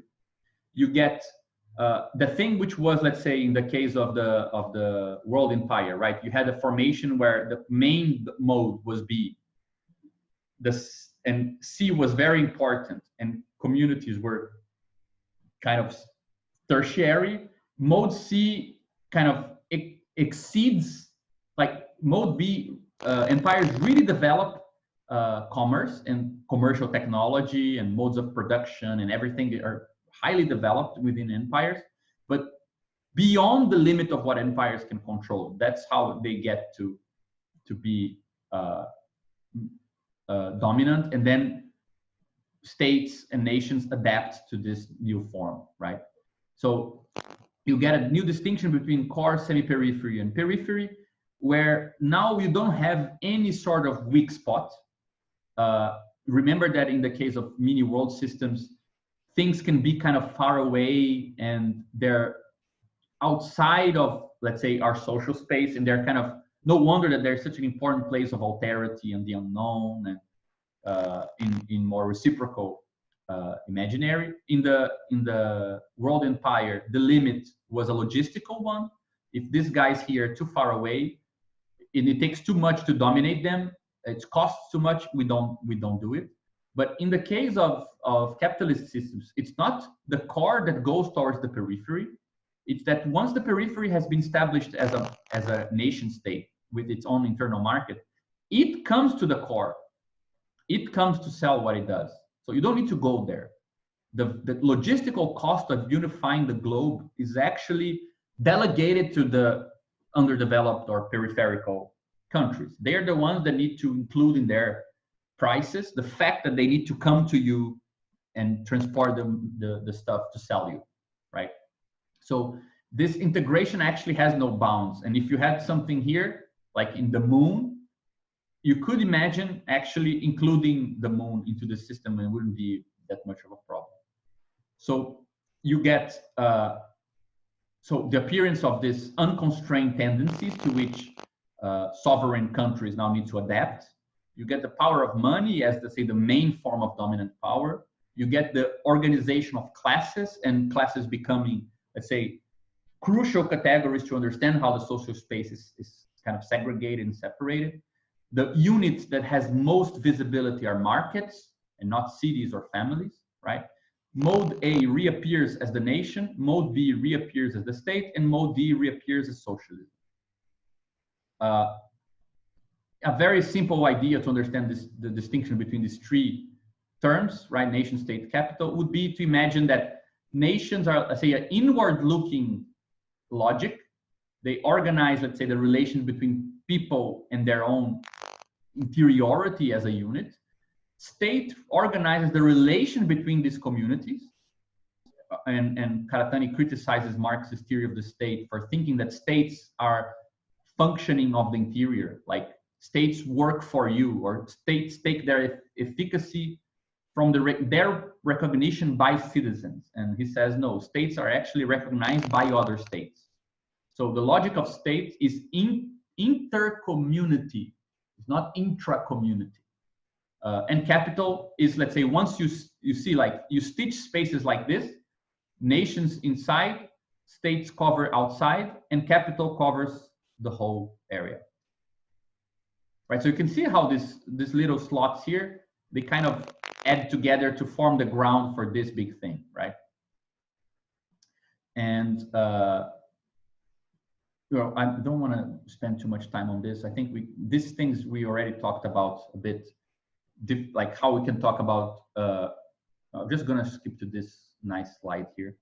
So, for example, this is a slide that you can start talking about how different modes or different dimensions like state, nation, capital, communities organized by mode A, contract spaces organized by mode B. All of this is at the function of mode C in capitalism. So imagine this is usury capital, right? And this is in the industrial capital. So usury capital, you can, for example, lend some money to some investor that buys means of production and labor power, right? We know from the very structure of labor power that the value of labor power is different from how it can be used. The value of labor power is determined by the number of commodities you need to buy to reproduce labor, right? But actually there is, at the level of the family, for example, unpaid work, invisible work, or inexistent work, why not? That goes into turning these commodities into consumption. So there is something happening in this household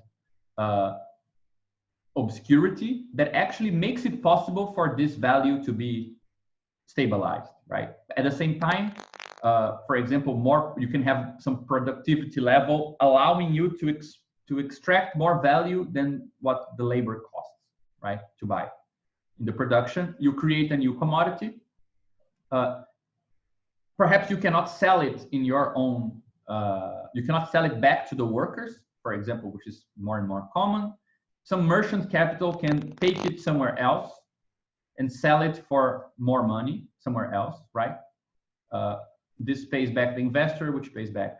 And in this way, you kind of move from one system of equivalent value to another system, right? Here,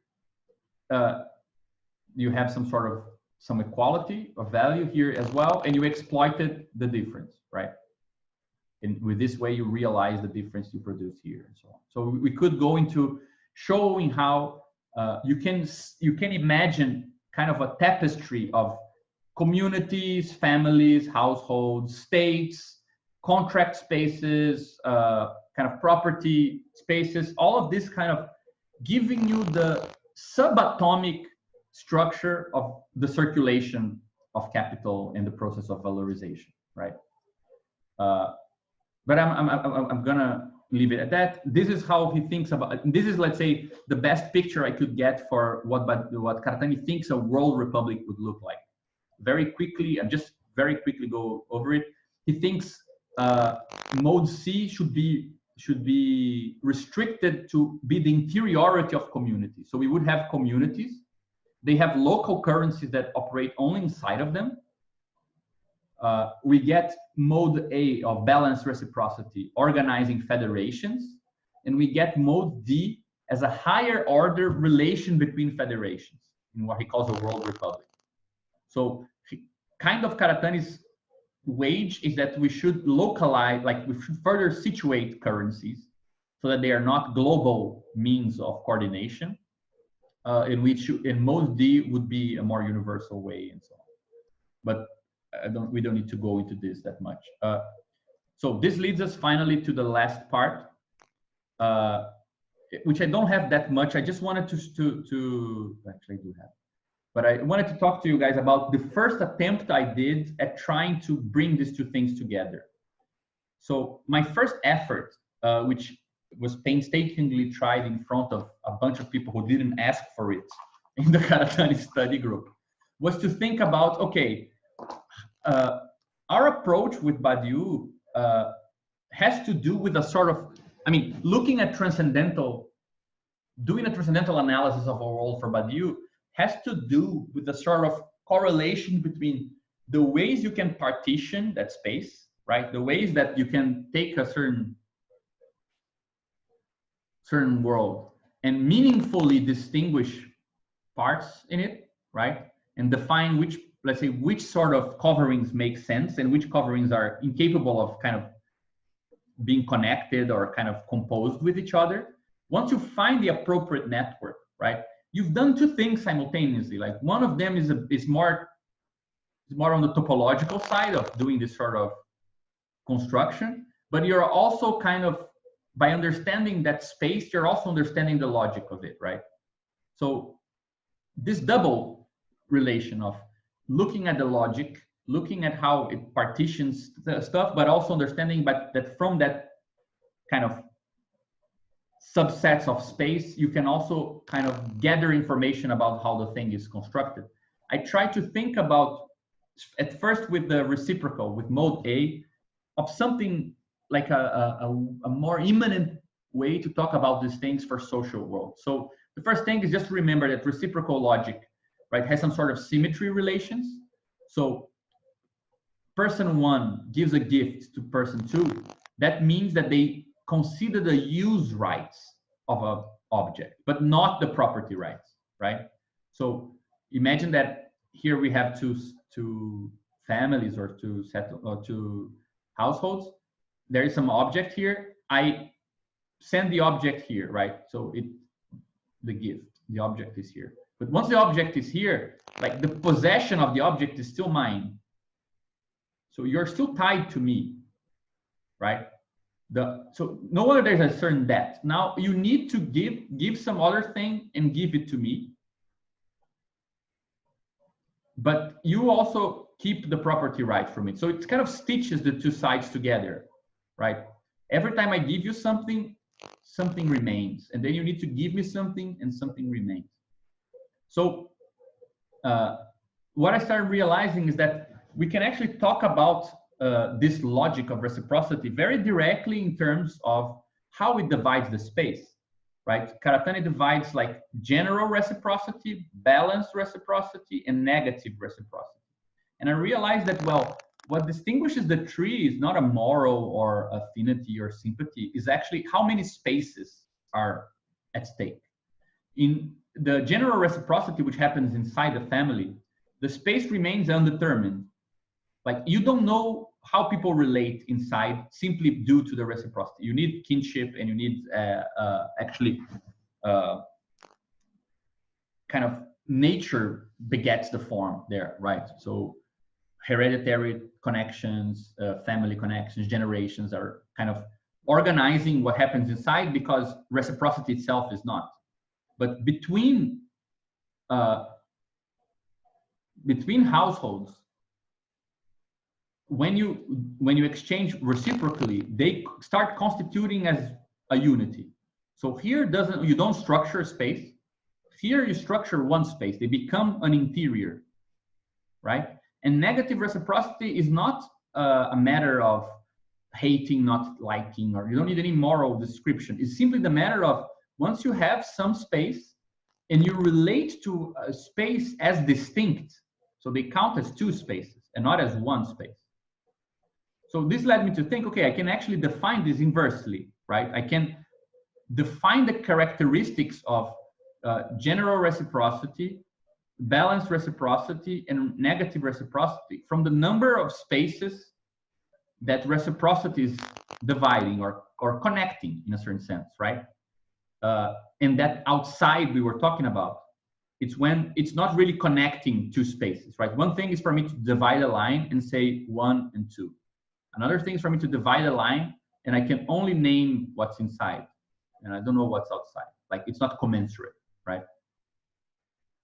So I started talking about the spatial approach to it.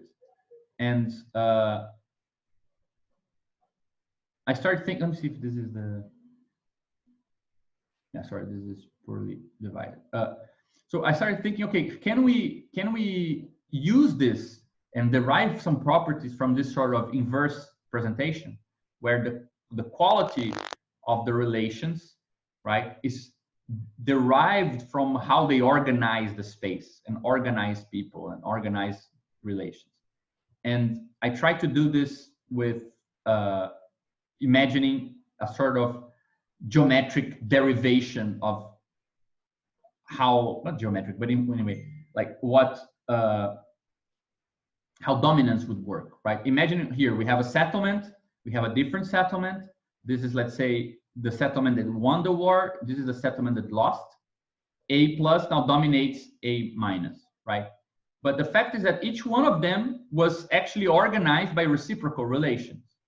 So I started trying to think, imagine that the space that from the world of this settlement, it has a zero value, right?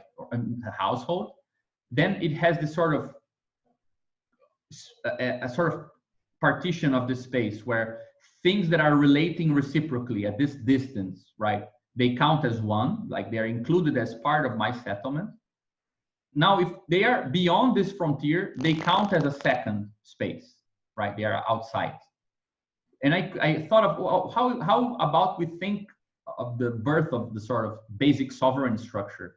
Just imagining the sort of asymmetric superposition of these two logics, right? So my outside, what counts for me as the division between two spaces, counts for the other as just one space. So what is for me an outside is for the other their inside, right? So the kind of paradox of an outside that is the inside, which is the what we call sovereignty, right? The sovereign is one person which is within the law, but they also create the law. They abide the law and they don't. They're kind of in an exceptional position, right? You could kind of derive that idea simply by imagining a sort of two kind of double strata of, you know, here is kind of what counts as outside for me, and this is what counts as inside. And I imagine that some other community did the same. And like, what is now my outside here? They are there, like they are at home where I feel it's the foreign space, right? So it's an inside that is an outside at the same time. So I was trying to think, okay, can't we derive some properties of this new spaces being built one on top of the other, almost kind of as just a restitching of these relations, right? Which I think wasn't a very successful enterprise, because I think this is a very inconsistent way to do it, and it's more kind of flashy than useful in itself. Though I think it points to an effort that is worth thinking about. Like I try to do it in a more general way, just thinking about, for example, so mode A is you would have the sort of reciprocal relations between people, right? We can kind of derive the appearance of a sort of proto-consistency, or a sort of preparing the space for the relation between people to be mediated by a law, right? By a social pact, from the sort of triangulation, where you imagine this sort of two coverings. Suddenly, my outside is localized by your inside, right? You're the one that sees, like you're one other person and also the totality, right? You see the boundary from your inside, whereas from my inside, I only see the inside, right? Something like this. So that's how I try to imagine the passage from this to this, from reciprocal relations to the social contract, right? So the space of law being born out of the space of reciprocal relations.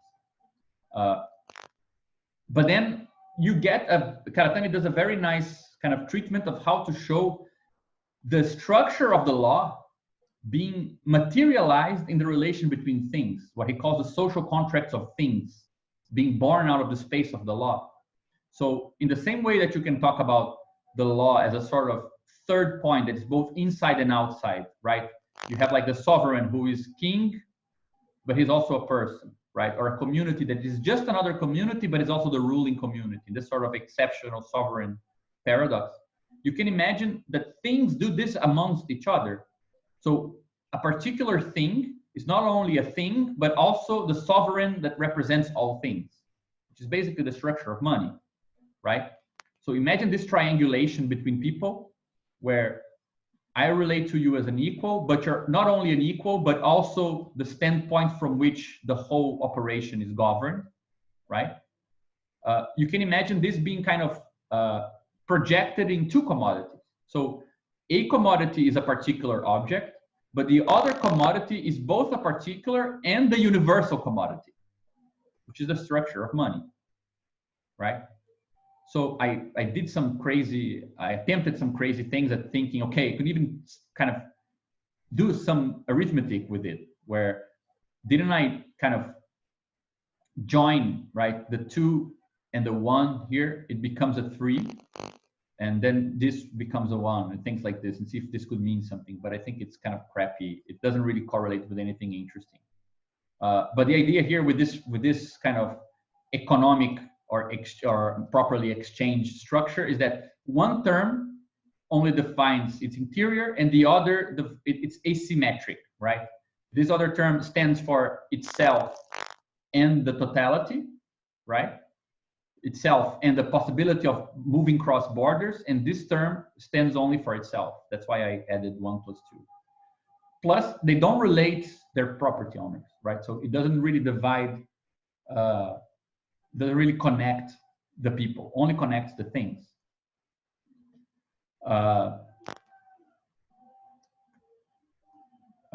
Yeah, so this is where I got with the Karatani study group, trying to think about these relations in a more spatialized way, imagining if we couldn't talk about, let's say, the way that exchange appears in capitalism by imagining restitching these things in a new way and these things in a new way, and imagining these as sort of composites and things like this, right? See if we could increase our way of speaking about these things. But then I started looking into what people had done with this, and I'm not going to go into it now, though I think some relevant material could be there. I think perhaps we could talk a bit before I go into it, or we can leave it for some other time. But for example, this is a very interesting study on the birth of partnership systems in Renaissance Florence. It's a very long article on organizational theory and things like this. And they use this multiple network approach to talk about how the innovation, the organizational innovation in Florence that led to the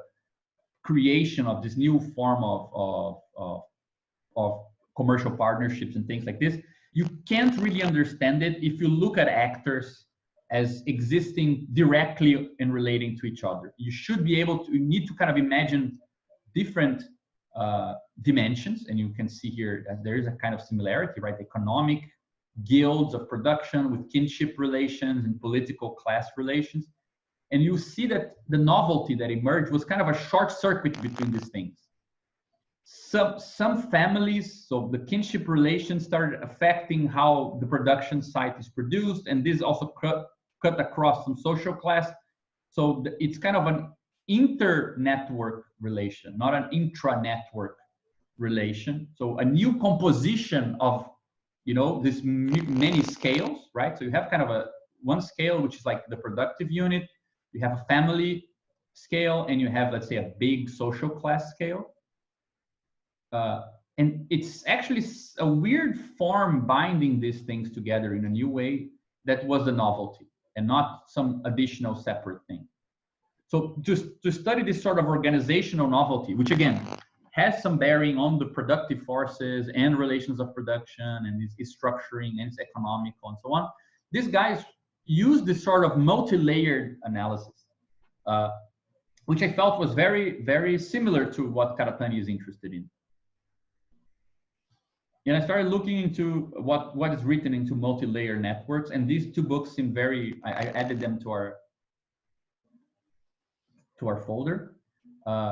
This one, Ginestra's Bianconi's book is much more technical and much more kind of open, trying to show all the possible uses of this sort of theory of multi-layer networks. And while these guys are unfortunately mostly focused on social network, though they're very practical, and the book is very interesting in kind of coming up with theories of how to measure social networks and how to measure these multi-layered spaces, and what sort of metric you could use for something which is by definition composed of multiple measures, right?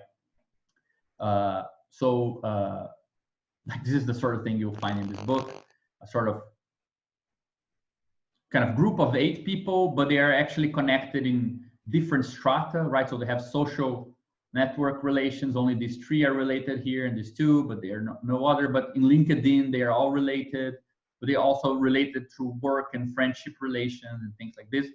So we want to be able to navigate the difference between these different networks without kind of reducing them all to a flat picture, even though there are methods of flattening that kind of will create different weights. Right. So, for example, if you look at this thing here, I have the impression that on Facebook, only, let me see, there are some things that, so only this guy is able to, only this guy and this person are able to bring this person into some relation. So if they are, let's say, important nodes, they get a higher weight, higher valuation and things like this. So you get here, I think this is a better picture.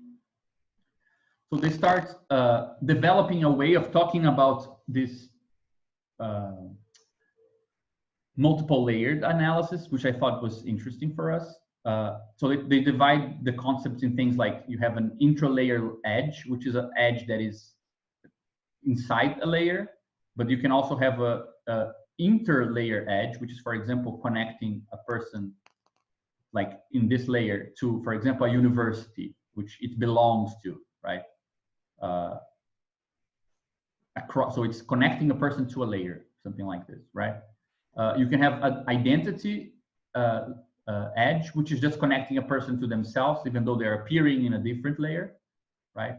And you have a node, which is just the person inside the same layer. That you can see that they treat both layers where actors are individuals and layers where actors can be the collection of individuals. And they actually, in Ginestra's book, she actually goes into analysis of financial markets where actors and, let's say, nodes are not necessarily people, they can be things as well, or commodities and things like this. And they show that there is a very kind of natural way to to talk about this sort of kind of graph representation, just with the sort of matrices of, you know, who is connected to who. Is CC connected to Mark? Yes. Connected to Matt, and you can have all of them, and then you can. There are interesting ways of connecting these matrices and producing this general analysis out of them. One thing that I added here that I also found useful is that they talk about whereas multiplex networks emphasize different types of relations within a set of nodes, a different way of extending single layer networks is to consider multiple types of actors inside the same network. Where in social network analysis, since its origin, where basic components of a network are called atoms, are composed of different types of individuals, for example, social atoms, and individuals and resources, specifically books, which are called cultural atoms. So you can actually have, let's say, a way of talking about this stuff where they actually go into a bit more detail in a different part. I didn't copy it here, but where, for example, you can actually define, let's say, for a certain layer, what counts as the atom of that layer, which I thought was a nice way of imagining this. So, for example, you have a person and an object. In the layer, for example, defined by reciprocal relations, which tends to personify everything, persons are kind of, let's say, localizing their objects, right? I'll put objects as things like this. So people are the atoms, for example, and these things are being thought in terms of them. Whereas in the same objects, now you're taking them to the market to sell. So so exchange, right, or commodity exchange. Suddenly, people are localized by atoms. By the atoms are actually the commodities, right? They are the ones that actually give you the general network structure. So there is a nice similar process where you ask a question about what functions as an atom for that, and that concerns, let's say, what nodes are relevant in the sense that they give you the sort of network, make the network intelligible, which are pretty much things that Badiou is himself considering when he talks about atoms. So, for example, when you're talking about reference and influence, you might not want to look at authors. You might want to look at author quotes in books, so that you get the cultural atom, for example, a book, and you realize this book was referred in this book, which was referred in this book, which referred in this. Whereas socially, for example, in a matter of status or something like this, the fact that the author of the book is this guy might be more relevant than the book, and the fact that he has power over this guy and power over this guy, right? So you shift perspective, because the social atom here, which will give you the relevant nodes and what makes the network intelligible, is not necessarily the same thing as what I call the cultural atom here, right? Which gives you the books and that kind of spells out the network of influence that you're interested in. So you have the intra network edges, you have the inter edges as well, right? Here in the case is a property relation. And then you get to kind of spell out this logic.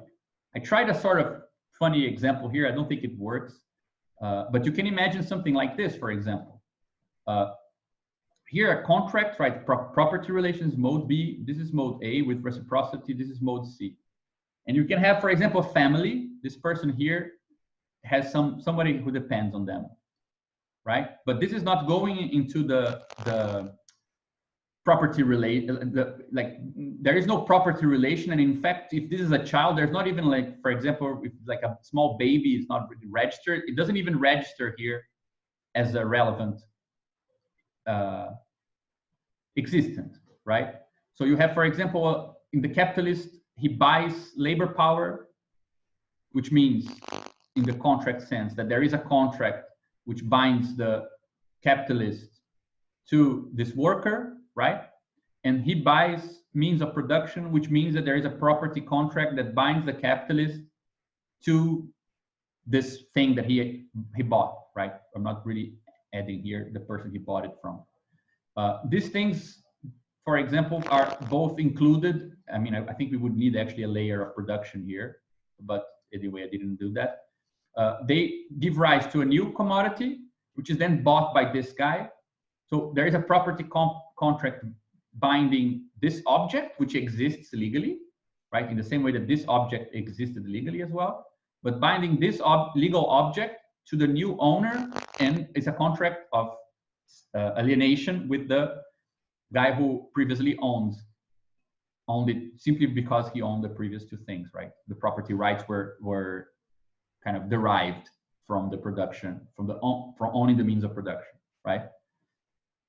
But nothing prevents that the person who produced this object, this new object, had some relation to it. For example, a relation of zeal that labor many times requires, that you pay attention to what you're doing, you negotiate with the object of production, things like this. So you get a kind of multi-layered analysis of like how these things are all related, even though it's clear that the value of this and the value of these things are actually, let's say, defined by the dominance of this, right? So the difference here is that, I mean, it's interesting to add layers to this analysis because that this dominance exists of C over B and A is relevant. And you don't want to flatten everything to an image of this as a pure thing. Because sometimes the only way you can understand some relations here is by moving to a different layer and realizing that there is a connection there where there's a connection missing here, for example. So for example, in this case here, you can have a situation where this property contract, this labor contract between this and this is only possible because, for example, this is a woman working for free at home to pay for this guy's, to make it possible for this guy to accept this contract. Right? So it's interesting sometimes to go to different layers and realize that they are there, even though they are not necessarily the determining factor. They're not objectivating the world. They're not giving phenomena their form. They're acquiring their form because of the phenomenal form of the world, right? So this is, like, we already talked about this in the beginning, but I think this is like the crucial part, right? Imagine, it's almost like the transcendental of a world assigns a sort of limit to what counts as, let's say, that which participates in the information of a world, and what's below that, that is just formed, but it's not, let's say, it doesn't beget form. It doesn't define the differences. It's defined by the differences. As I was, like the simple example I gave of, imagine you have a bunch of stuff, and let's say the proper covering of the world is always taking them 2 by 2. That doesn't mean you cannot see that there's 2 things inside, but the form is the 2-ness, right? And this singleton here, this unitary covering, it doesn't really allow you to, it doesn't guarantee compatibility, and it's rather localized by the 2. So let's say if the form is 2, we say that it is composed of 1s, right? But we'll never say that there are stuff called 1s. We'll say that the 1s are part of the 2, and 2 is the whole, and the 1 is not a whole. It's always a component. So it's always, let's say, the matter of the 2, right? It makes the 2, but it doesn't have that level of self-sustaining existence on its own.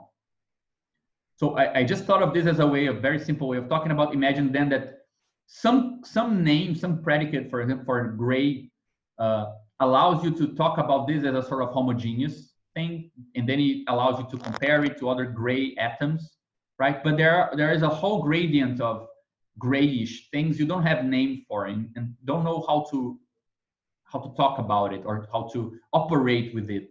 So this is kind of like distinguishing the form and the matter, the sort of formless content, right? So one way I thought of using this is like this. You see that, for example, we can imagine that this is some object, right? Some matter in a world, for example, in a factory. This object is recomposed, so it comes from the world, right? As in the chapter on the process of production in Capital, Marx talks about this very obvious but crazy fact that, well, the laborer comes from nature, the matter you're going to work on comes from nature, the work tools you have are coming from nature. It's kind of, you're applying it to itself. Everything is kind of coming from these commons in a way, right? So you can imagine that this object is recomposed to acquire a certain form, and kind of this common matter gets some form due to labor, but the form that it gets, so the recomposition of the object, is given in accordance to what an employer wants. So labor doesn't inform this object in the way that it does. It does in accordance to property relations.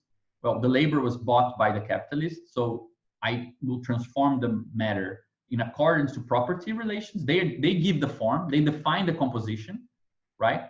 They localize what I'm gonna do. It's from their perspective that you get the logic or the intelligibility of what I did. But what the employer wants is determined by market value. So even though labor was, I did what the employer asked because, so this defines this. Again, the market value determines what the employer wants me to do.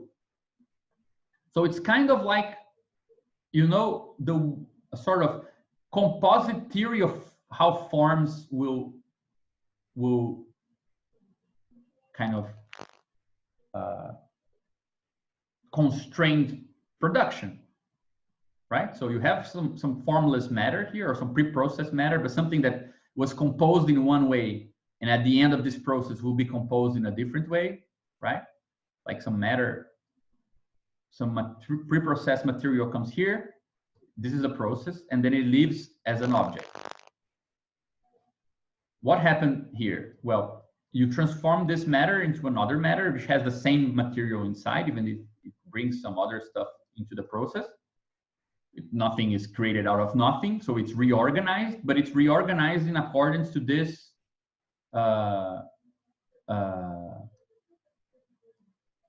sorry, I think Asha needs to go. You're not hopping early, Asha. I'm the one who's talking for too long. See you later. Sorry, why isn't this erased? Okay. And you can actually apply the same idea to commons that are not labor, right? Because here, labor is actually bought by this, but you can have situations where, for example, this is land, and in order for land to be determined by commodity, first it needs to be enclosed by property, right? Which is what Polanyi called fictitious commodities. They're not commodities, they're not already kind of formed by the production process. They are, let's say,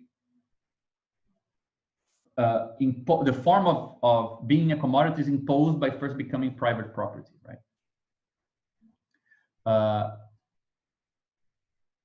So yeah, and this is a theory of composition, right? In Badiou's terms, it allows us to talk about how, let's say, a certain commodity appears, but not in the sense of its relations to other commodities in circulation, but in terms of production, as a sort of stratified theory of how one layer is reorganized in accordance with the constraints of another, right? Commodity form is constraining property relations, which is constraining labor, which is constraining matter. So this is a good reason why having a theory of general constraints, right, the theory of organization, suddenly allows you to talk about, let's say, the continuity between this and to distinguish these different levels, not because they're qualitatively distinct, but because, let's say, the dominance of one thing over the other is defined by the transcendental of the world. And then on top of this, you can have a theory of relations, right? So given that this is how an object is produced, which an object in a capitalist world is called a commodity, given that a commodity is produced in this way, this already constrains what needs to exist for a relation to exist between commodities, right? And I mean, just reproducing here Badiou's idea that a relation is said to exist if you can come up with an object that occupies this unique position of exposing, right, being an exponent for the relation, which it seems to me that it would be a very nice way of integrating a sort of theory of production with a theory of circulation and connecting commodity production here with money as a sort of the universal not equivalent, but expositor of relations, right? Yeah, in such a way that it also forgets something from the upper arrows, right? The arrows pointing up.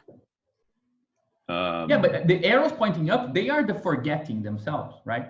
I mean, this is just to say, let's say, so commodity, if in a transcendental based on mode C, it means that it's the guarantee that this will function that is constraining what can take form of the multiple, right?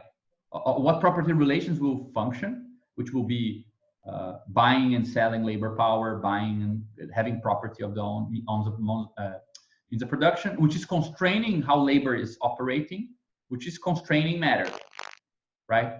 Each constraint of this is a decision on what counts and what not counts, what doesn't count, right? Yeah. So for example, there is a forgetting process here, right? It's a constant process of separating what counts as form and information and what counts as formless. So for example, as we were talking about, at the level of labor, that you are transforming this stuff and putting it into this form, right? Reconfiguring something so that it acquires a certain form. There is a property relation here determining this. This will make the labor forget some things or not care for some things and care for others, be all concerned with effectivity and perhaps not with, you know, other things. But it gives, I mean, I feel like this is properly treated by atomic logic, and this is treated by worldly logic. And the fact that Badiou has a theory of how one thing constrains the other, I mean, the whole debate we were seeing today that Ian was having about, I can measure abstract labor directly here. Like, I mean, we can even talk about abstract labor in give it a term. Like, it's called abstract because it's localized by the commodity form and not localized by itself or from the common part, right? Yeah, I really like this scheme. It's nice, like on top of Badiou's, because now we're adding a little extra informational transfer within the atomic logic, right? Because now the movement of the commodity in exchange, or sorry, the exchange relation can, like you said, pass down a constraint back into the object, which Badiou doesn't have that idea, right? Yeah, I don't think he goes. I mean, I don't think he prevents you from thinking this, but I mean, it also, this is not to say that this is constraint. Like, it's not this relation with this commodity that is constraining this, right? Everything in the factory is already, let's say, kind of defined by this, right? But I like the idea generally first because this is mode C, this is mode B, right? This is a sort of labor, I don't know how we want to call this, but again, it's a unity that includes, for example, a family, right? I think that one of the best, most important contributions of feminist Marxism, I think we talked about this, is to show that the laborer is actually a family unit, right? Abstract labor is also the abstraction of the laborer from the reproduction unit, which includes more people, include a whole community. Right? Yeah, in that sense, labor power is itself like an organization. Exactly. Right? Organizational form. Exactly. It is an organization. I think that's the point. So and I think that, I mean, we get here to the classic Badiou point, which is you can imagine that, okay, if you have a sort of distinction between form and matter given by a certain transcendental, right? Imagine this like this at first.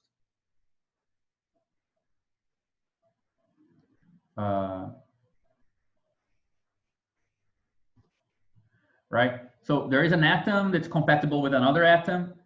The fact is that under certain conditions, you can try to derive a new form from information that was previously formless, right?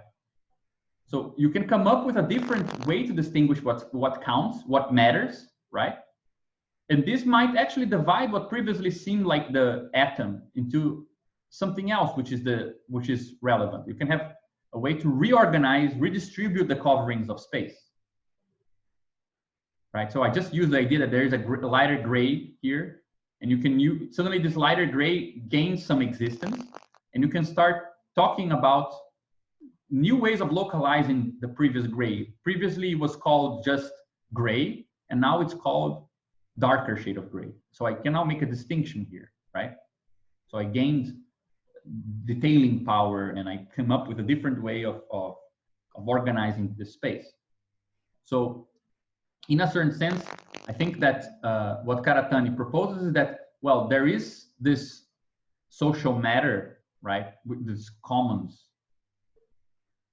which are classically talked about, the commons of land, the common of labor, meaning things that are not the product of commodity production, right? And the commons of money itself. And you need to apply to them something, some form that is not their own, to make them into commodities, right?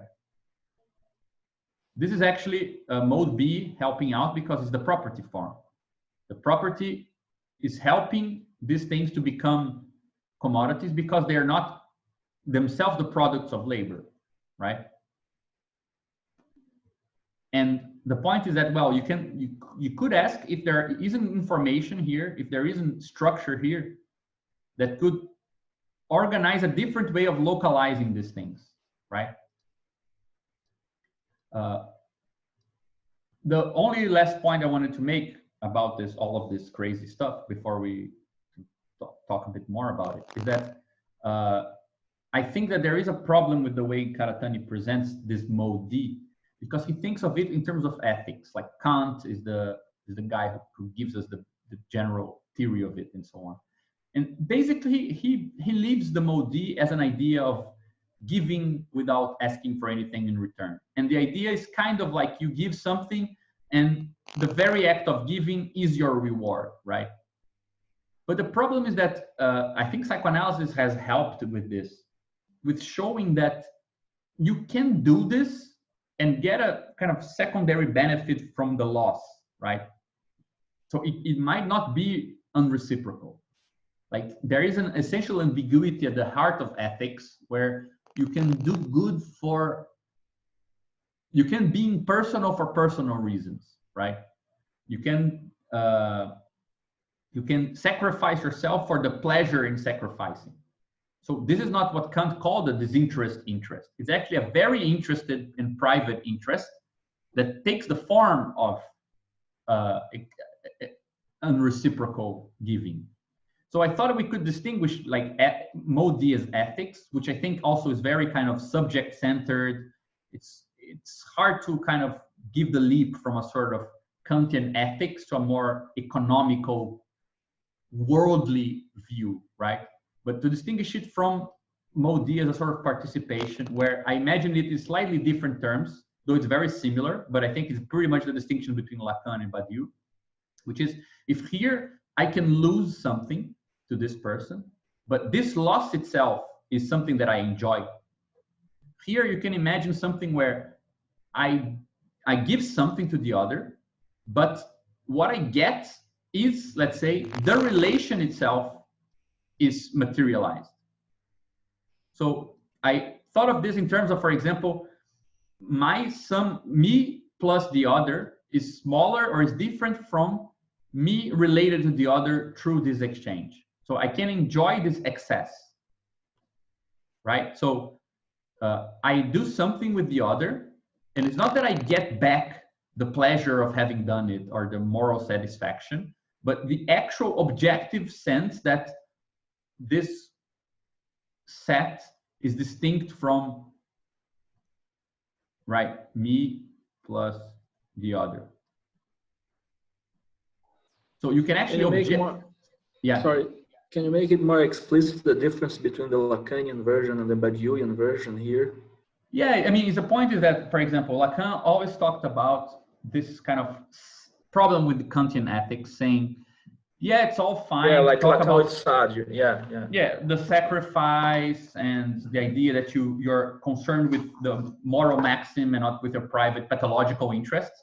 But he shows that there is a pathological attachment to the universal. Like the very emptying out of your private qualities is itself a way of enjoying yourself. He says this doesn't settle it. Like the ethical problem cannot be solved in this way. Like you can actually take pathological interest in giving up your pathological interest, which is what psychoanalysis deals with all the time.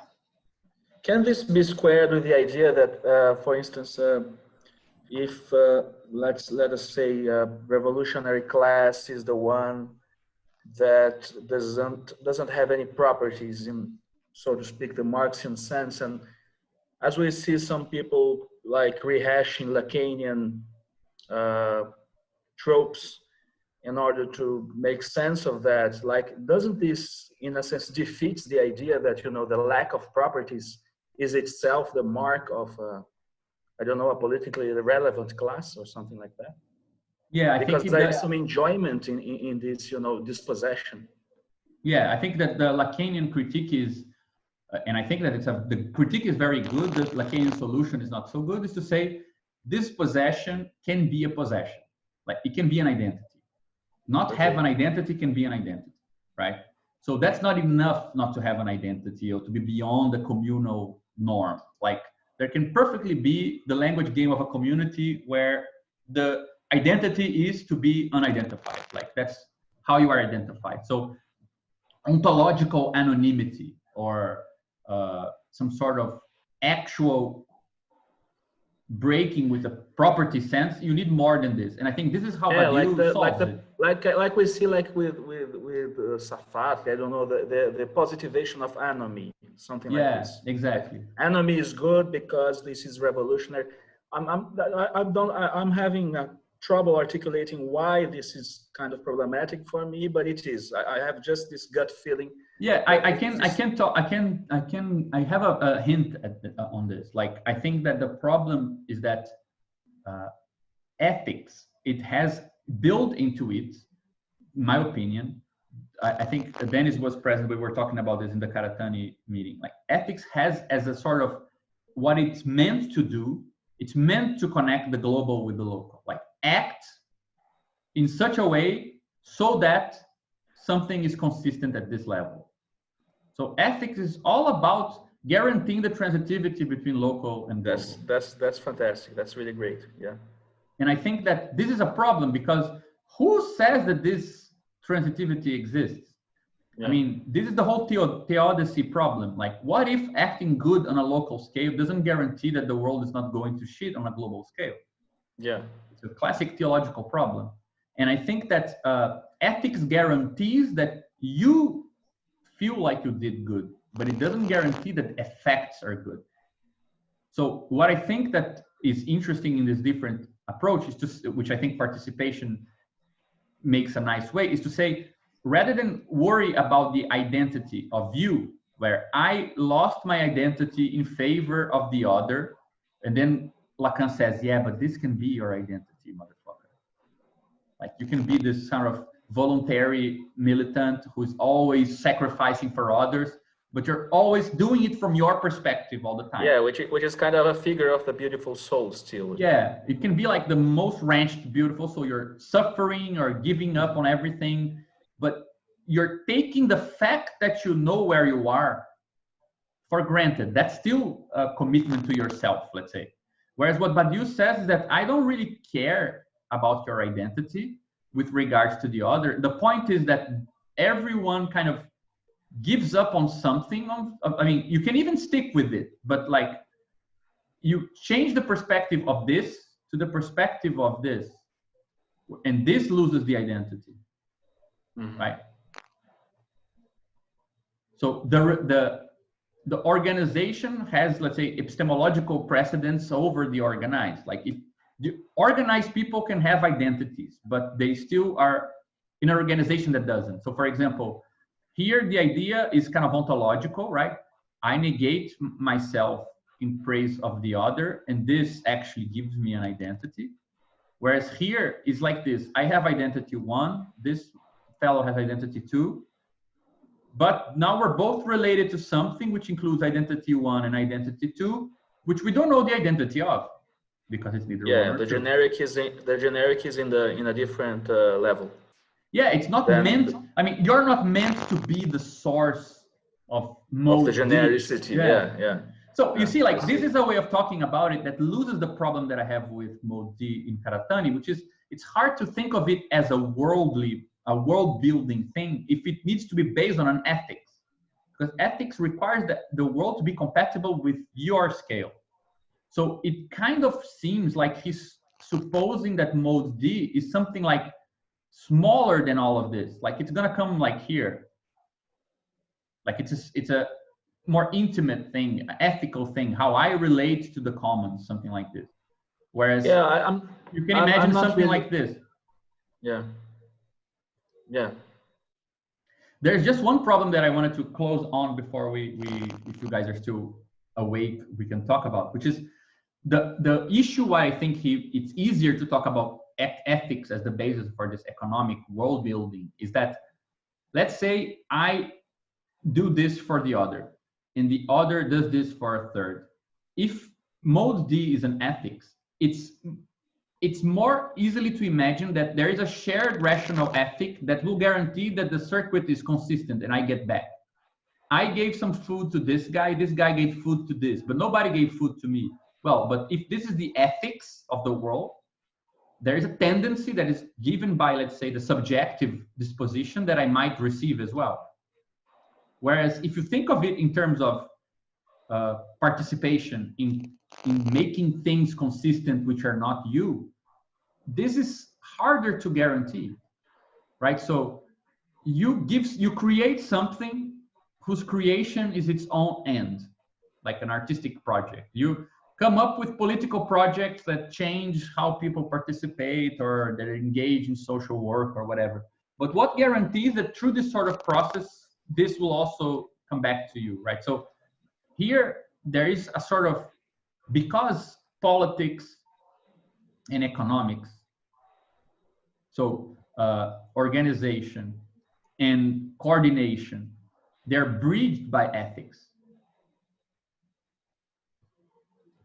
This issue disappears of how to guarantee how to make D into something that can allow a world to consist mainly of mode D, and then the other modes which still exist, right?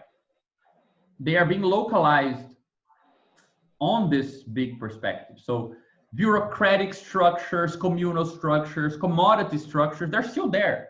But it's a world in which the proper way to talk about them is in reference to mode D. That's a new world, right? And not a world where these things disappeared. But to be able to think of this, you need to be able to connect this economic logic of world building we were talking about with this sort of political logic of organization. And here the coordination problem appears. And the bridge cannot be ethics, in my opinion. So you need to think about a different thing that substitutes this. And one thing that this does is to guarantee this sort of transitive aspect between local and global. And I think that this is one of the things that whatever that does this needs to also consider, right? Not only that, in fact, but as well. Yeah, it's like this is very good because it kind of evokes the need for a synthetic moral law, right? Because the moral law for Kant is this: by virtue of your capacity for reason, you can make this transitive closure between yourself and the world through like categorical imperative or whatever. But that's limited, right? Because it doesn't really, it basically compresses the world down to your scale, like you were saying. Yeah, I think, it's actually a product of the subjective phenomenology, right? Yes. Yeah, the reference is always back to you. Yeah, you need to imagine something that does the same thing, but from an objective point of view. Like, how can it be that stuff is, let's say, organized in such a way and constrained in such a way that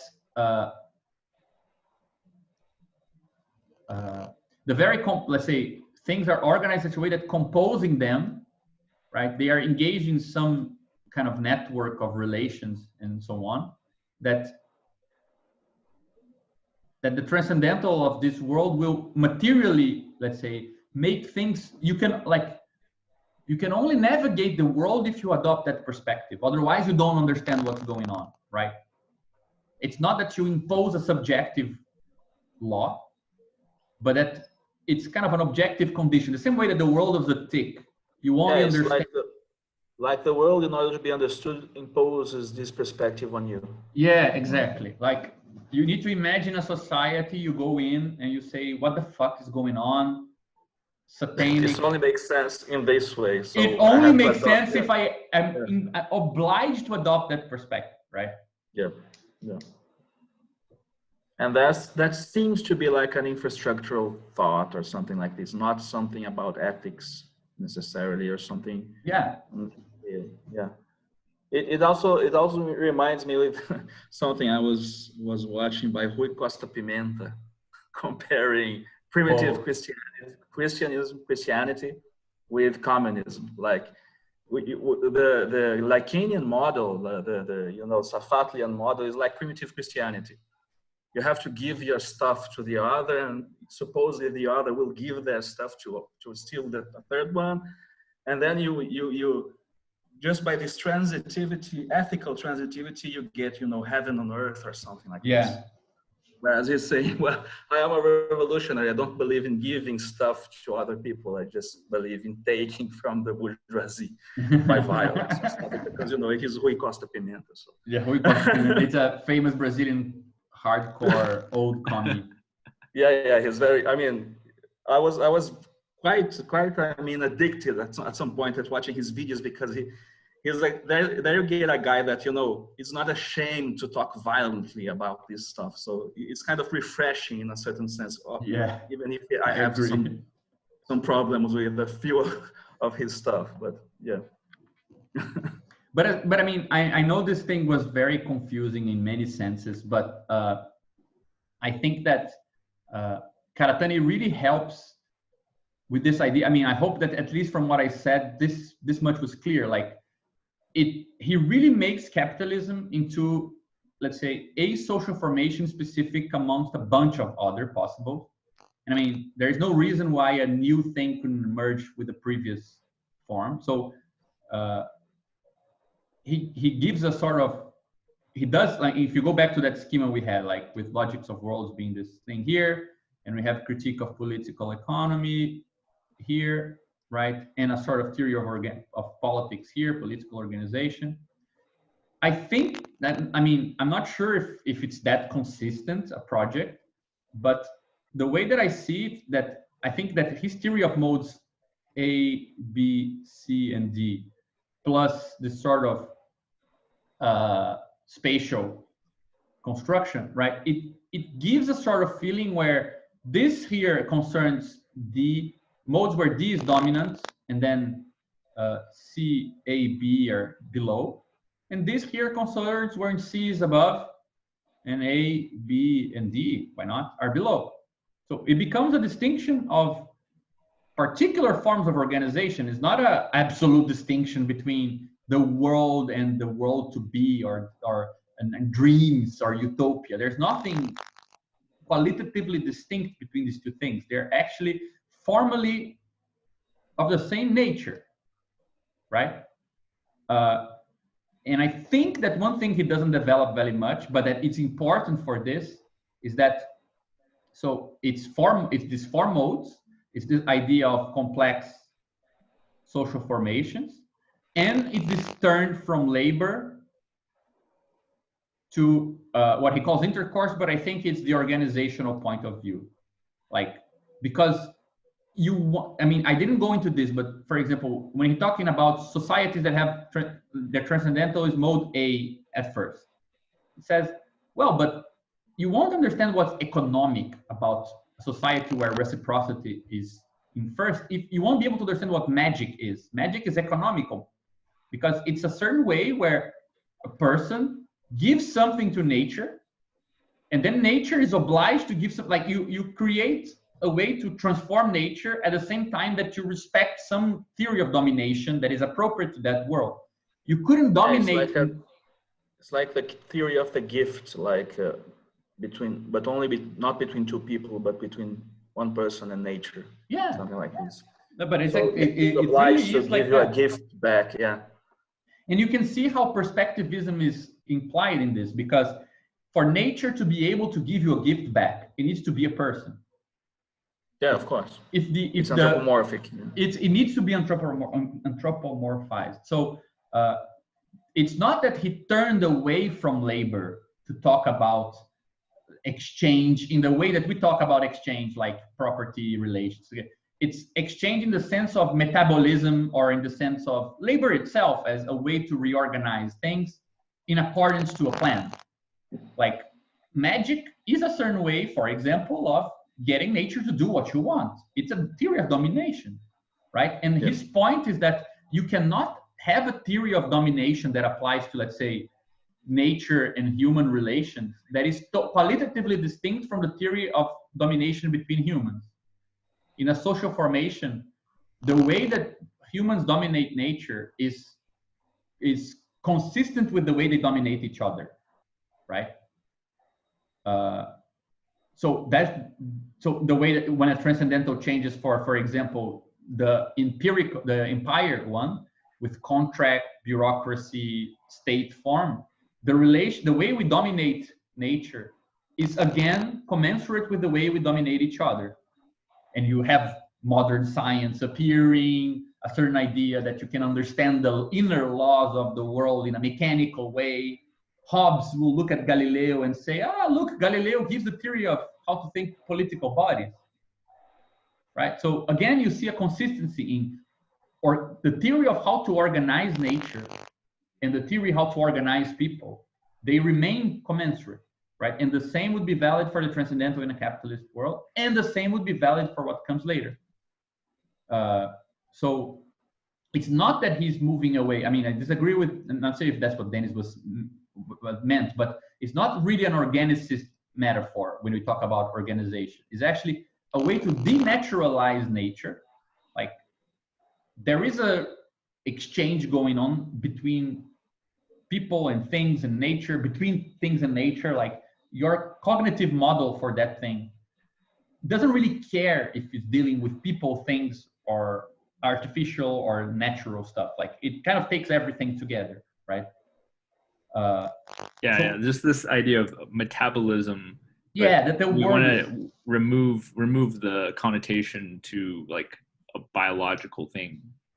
Yeah, but it's not a bad metaphor. I mean, if we think about it, also in Rosen's sense of life, it's not exactly like a vitalist thing either, right? No, it's not a vitalist. Formal systems that don't have a mechanical like causal relationship. Something like that. Yeah, I think that's the point. Like worlds are closed under efficient causation. Yes. But so I think that these three ideas of like basic modes and social forms being complex compositions where one mode dominates the others, like in a sort of it gives kind of the base note, right, for the others, and which I think we can translate this in Badiou's term in terms of how the power of localizations is organized, right? So social worlds would be in the class of all transcendentals. We would have a smaller class of transcendentals, which are actually, let's say, composed of four types of simultaneous covers, A, B, C, and D, which we could call layers. And one of them is given dominance, right? So that would be, if this makes sense, and I hope it made some sense to you guys, but if this makes sense, right? So this plus defining what is, let's say, C is the dominant one. If this makes sense, this is already a restriction on the theory of worlds that gives proper form to how to talk about transcendentals of social worlds, right? That respects the condition of generalizing these two a bit, right? Because we know of a class, a subclass of this now inside of this general thing. So let me just redo it here. Like this concerns all the transcendentals of worlds, right? This here has all the different ones where with the dominant and a B and a C and a D. This here is now one where C is dominant, and then you have other networks with A, B, and D being localized on the main power of localization of this world, of the coverings that define the proper resolutions for the intelligibility of this world, is given by C, right? And we have, let's say, we know the sort of class of possible worlds that we're interested in, the ones where this sort of other mode has precedence over A, B, and C. And all these things are consistent with each other, like they're all part of the same formalism, right? So it would be, I mean, if this makes sense, it would be a bit of a development, I think. Though it doesn't solve all the problems everywhere, as we were talking about, this thing here remains a bit of a mystery. One thing that Karatani does that I do like, which is not so much, I mean, I think he oscillates between it. Sometimes he treats mode D as an ethics, but sometimes he's more precise and he talks about regulative ideas in Kant. And he says, yeah, but the model for this is regulative ideas, which means that experience, like that you only get, let's say, 3 terms of an analogy, like A is to B, how C is to you don't know what. So this is given by reason, and this term is given by experience. So you need to experiment. So it's like mode D is something you can rationally have an idea of, but the actual content of this connection, it needs to be experimented with in practice. But you, at least it's rationally acceptable to act as if it is expressible in practice, right? So it's a bit more sophisticated. It's not simply, let's all be nice to each other and treat each other as equals. It's not what he's saying, though.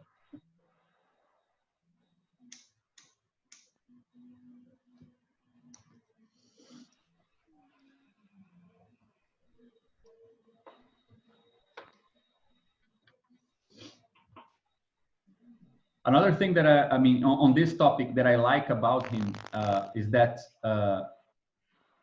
he has a theory of this. Like he writes something like this. He says, a capitalist social formation is then it's a Borromean knot of mode A with mode B with mode C like this.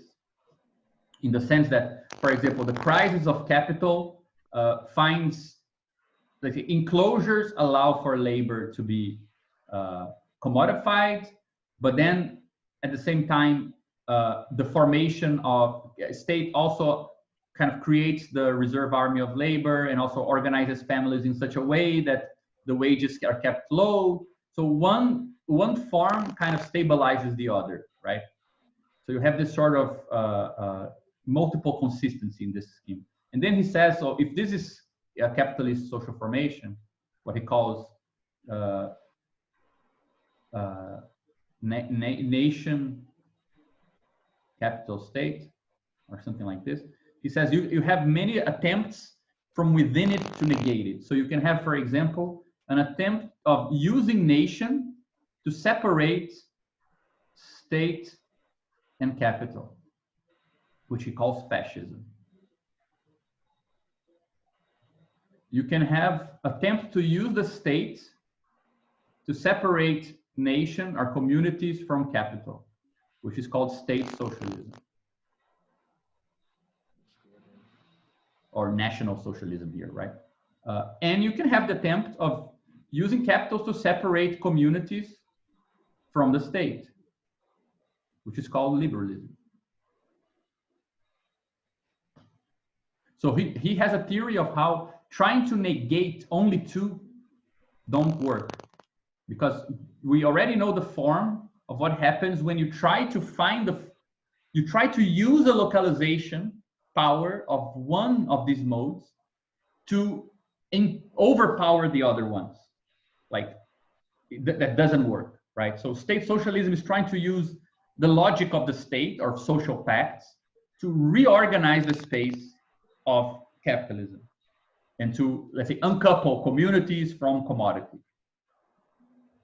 Fascism is trying to use the logic of communities to uncouple the logic of property from the logic of capital. And liberalism is trying to use the logic of commodities to uncouple the logic of state from the logic of community, right? The discourse on freedom, the discourse on fraternity, and so there you go.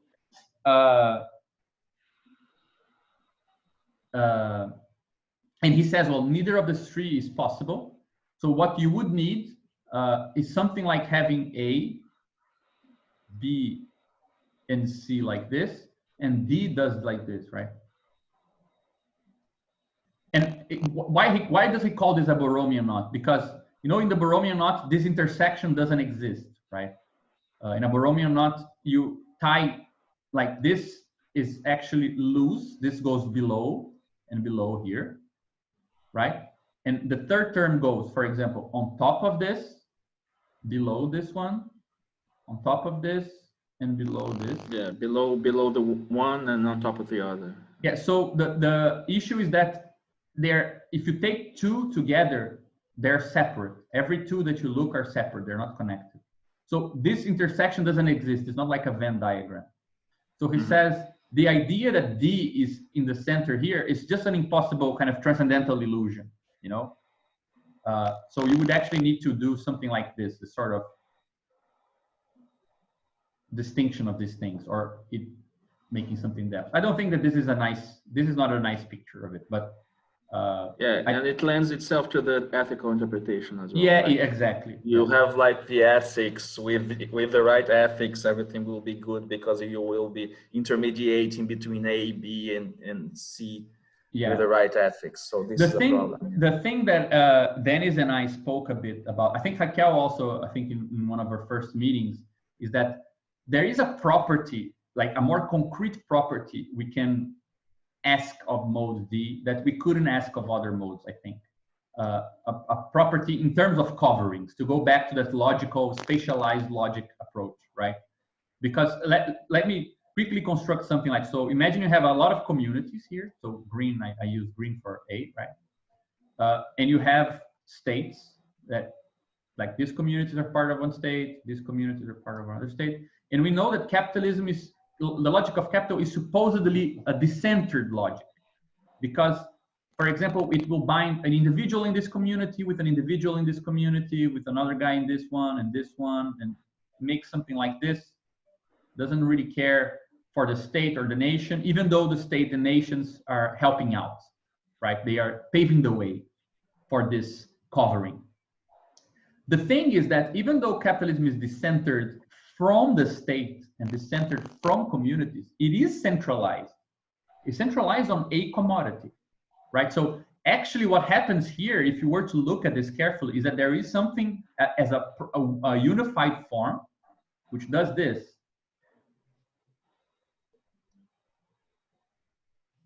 Yep. Right? So this, in the theory of coverings of infinite spaces and so on, that's what Badiou calls principal ultrafilter.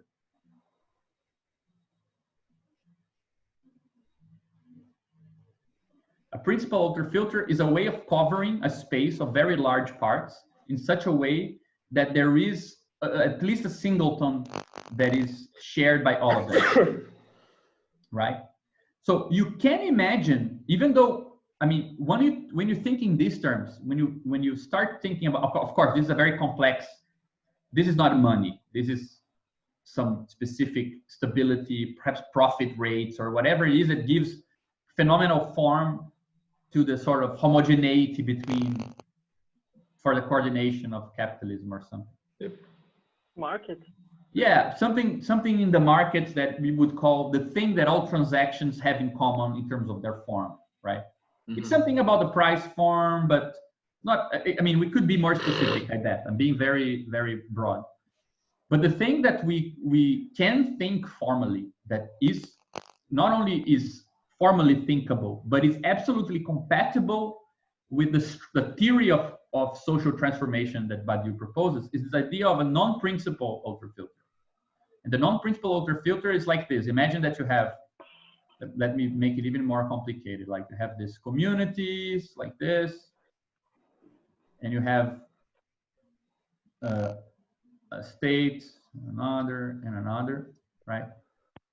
a non-principal ultrafilter would be something like finding a way to cover like this, then like this, then like this,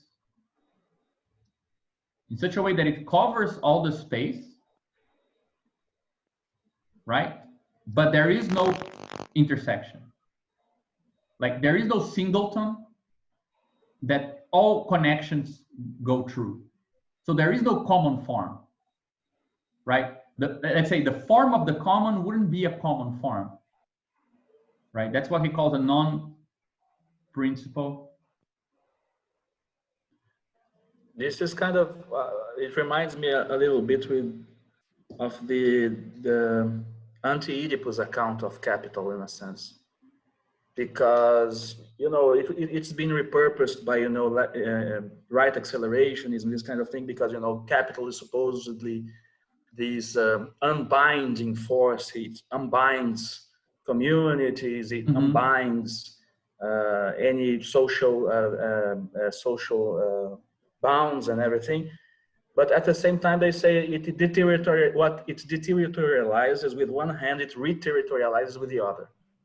So it looks a bit with what we are saying about the principal ultrafilter in a sense, because it is deterritorializing in one side and re-territorializing as price, value, commodity form, whatever. And you have all this ultrafilter always passing through this ultrafilter. So the task to unbind completely, it seems to be in this account like something like not having the re-territorializing force in the Deleuze-Guattarian parlance in a sense. So because like in capitalism it's like this, right? I exchange something with B in the form X, then B exchanges something with C in the form X as well. Yeah. This is what guarantees me that the thing that I did, which was this transaction, actually will lead somebody then to have the form X to exchange with me. Yeah. Right. So this is kind of there is a homogenizing form, which is a condition for its decentralizing power. What we're talking about is something like this, like A exchanges B under form X1. B exchanges with C under form X2. It's not the same form. C exchanges with D in form X3, and then X4. And this is not the same as this, it's not the same as this, not the same as this. But some conditions are met so that these things can correlate in some form, right? Yeah, this is a big issue, right? The conditions, because as it was put right now, it seems like we're just going back to a certain ideal of, you know, singularity, singular phenomenological form, like, you know, the Adornian critique of something like this, you know. But you see, like, this is a genius. We shouldn't be replacing, you know, sensible singularity with abstract equivalences, something like this. And I'm all for abstract equivalence in a sense, you know.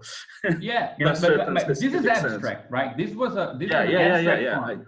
But my point is the following: look how nicely this connects. I mean, this little stupid graph connects the political and the economical, because the fact that you're allowed to exchange based on a form that is produced by the exchange, right? I'm allowed to participate in the form that defines the production. This is, let's say, the political side. But that I need my exception, it's political because it's exceptional, right? But that I need to have the tools to make it commensurate with this person exchanging with X2, with C, which is also exceptional. This is what gives this exceptionality some common form, right? So the coordination problem would be a problem of how to bind the common with the exceptional, right? So the outer, like, if you take this as a triangle, you can talk about, for example, I don't know, some party decides to do some work somewhere, to organize something, to help with a certain process that is going on somewhere. This is done under some idea, right?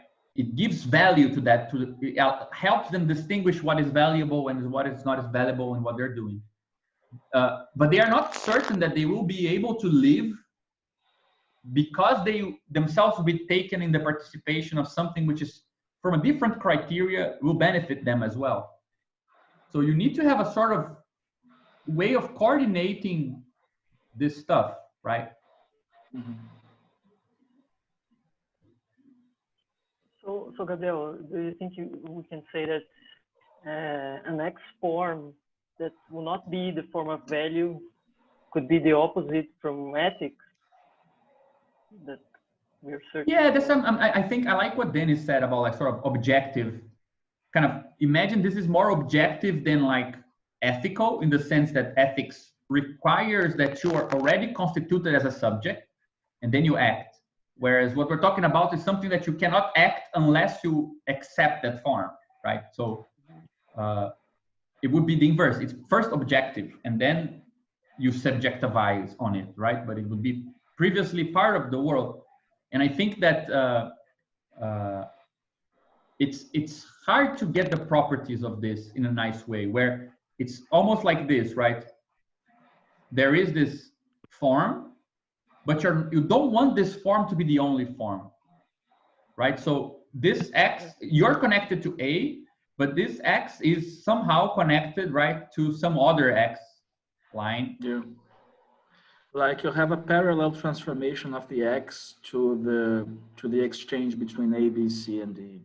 Yeah, Like like X gets, the axis of X get transformed as you proceed from A to B to C to D to E and all of that. Yeah.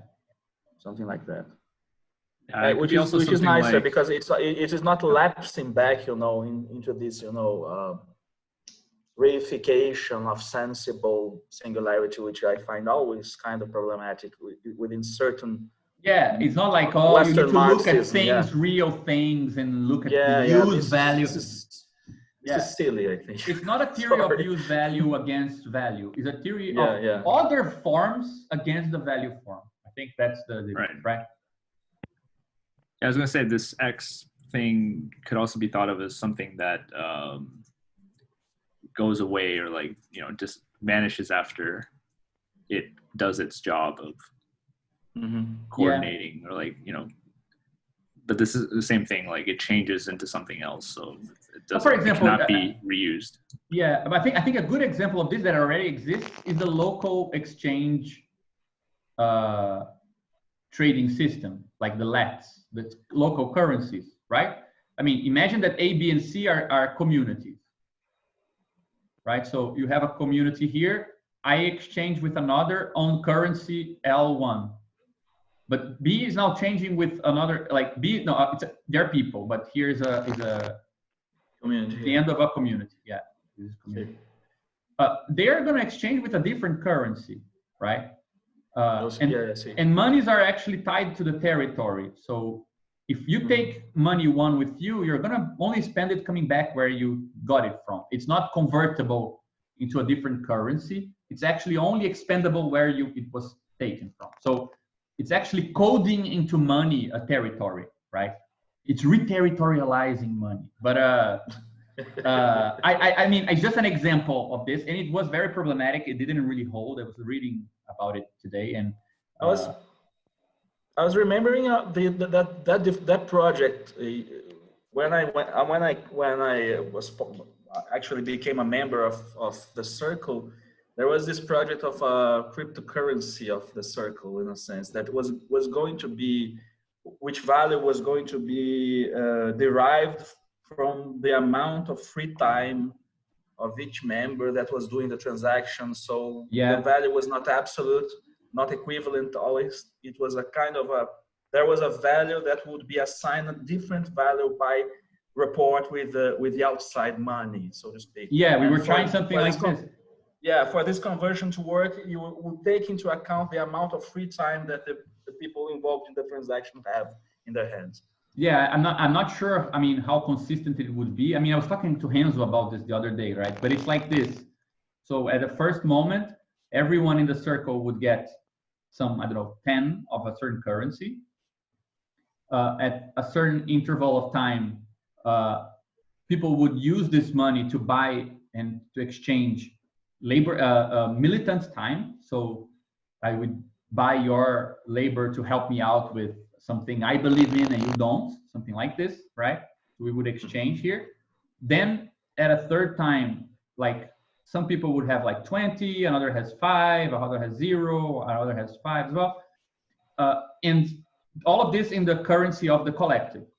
So at this point, you're allowed to convert it to get some of the money we have collected from this period here through our activities, right? And the idea is that the currency is actually converted according to an index I. So let's say this person here has 5 and this person B has 5. So A has 5 and B has 5. But the correction index is actually different for each person. So this person here like works 40 hours and makes a lot of money. This person here works 60 hours and doesn't make a lot of money. So this index corrects the 5 to be valued like 10. And this index corrects for this person to be valued like 3. Because your free time it's cheap and this person's free time is expensive. Yeah. So we would correct the amount of money you're allowed, like you're entitled to.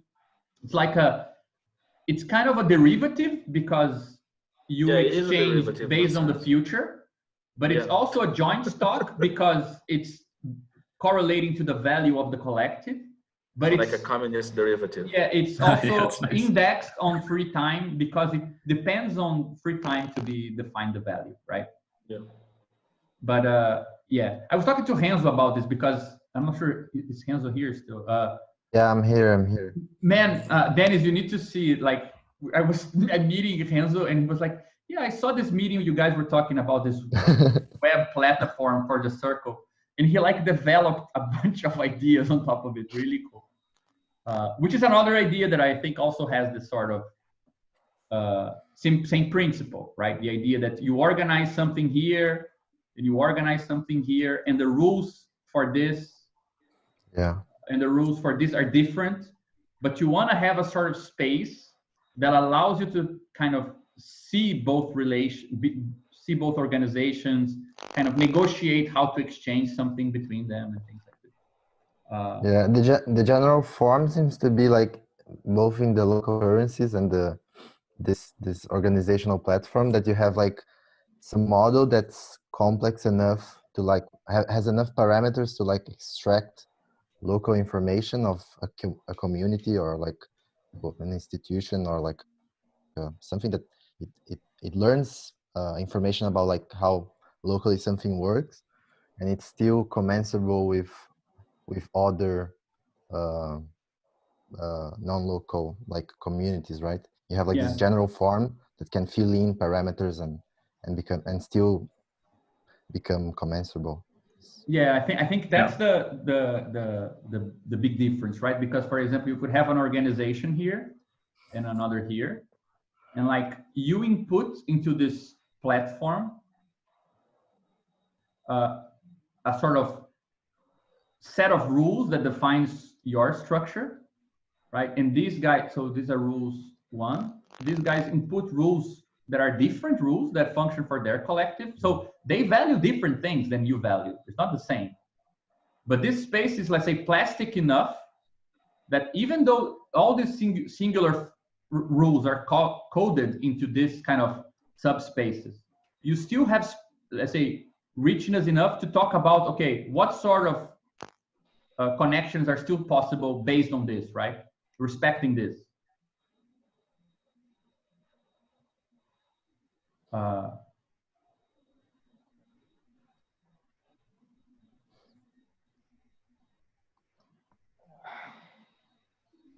So yeah, a lot of stuff.